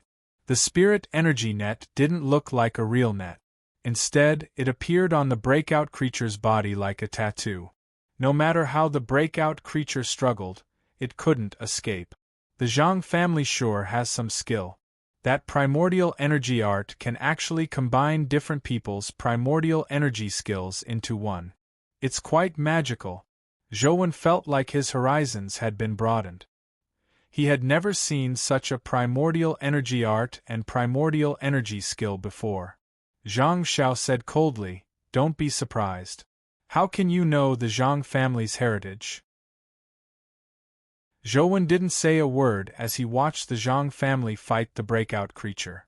The Xia family and the other freelance hunters were also attracted over. However, now that the Zhang family was fighting the breakout creature, it wasn't their place to interfere. Offending the Zhang family for a breakout creature and fiend dust wasn't worth it to most people. However, everyone had the same mentality. If the Zhang family couldn't deal with the breakout creature, and even ended up suffering heavy losses, they would be able to take advantage of the situation. While everyone was watching the battle, a person came to the volcano's crater. He looked down at the crater before carefully climbing down. This person quickly arrived at the magma pool inside the volcano. It was none other than Beta, who had led Zhou to find the breakout creature. Those idiots, let them risk their lives. Without them holding back the blue sea crystalline beast, I won't be able to obtain what's down there. Beta glanced at the magma and summoned a companion beast. It was a black iron gold thread turtle. The black iron gold thread tortoise transformed into full body armor that wrapped around Beta's entire body. Not a single trace was exposed. Then, he walked toward the magma pool as if he wanted to dive into it.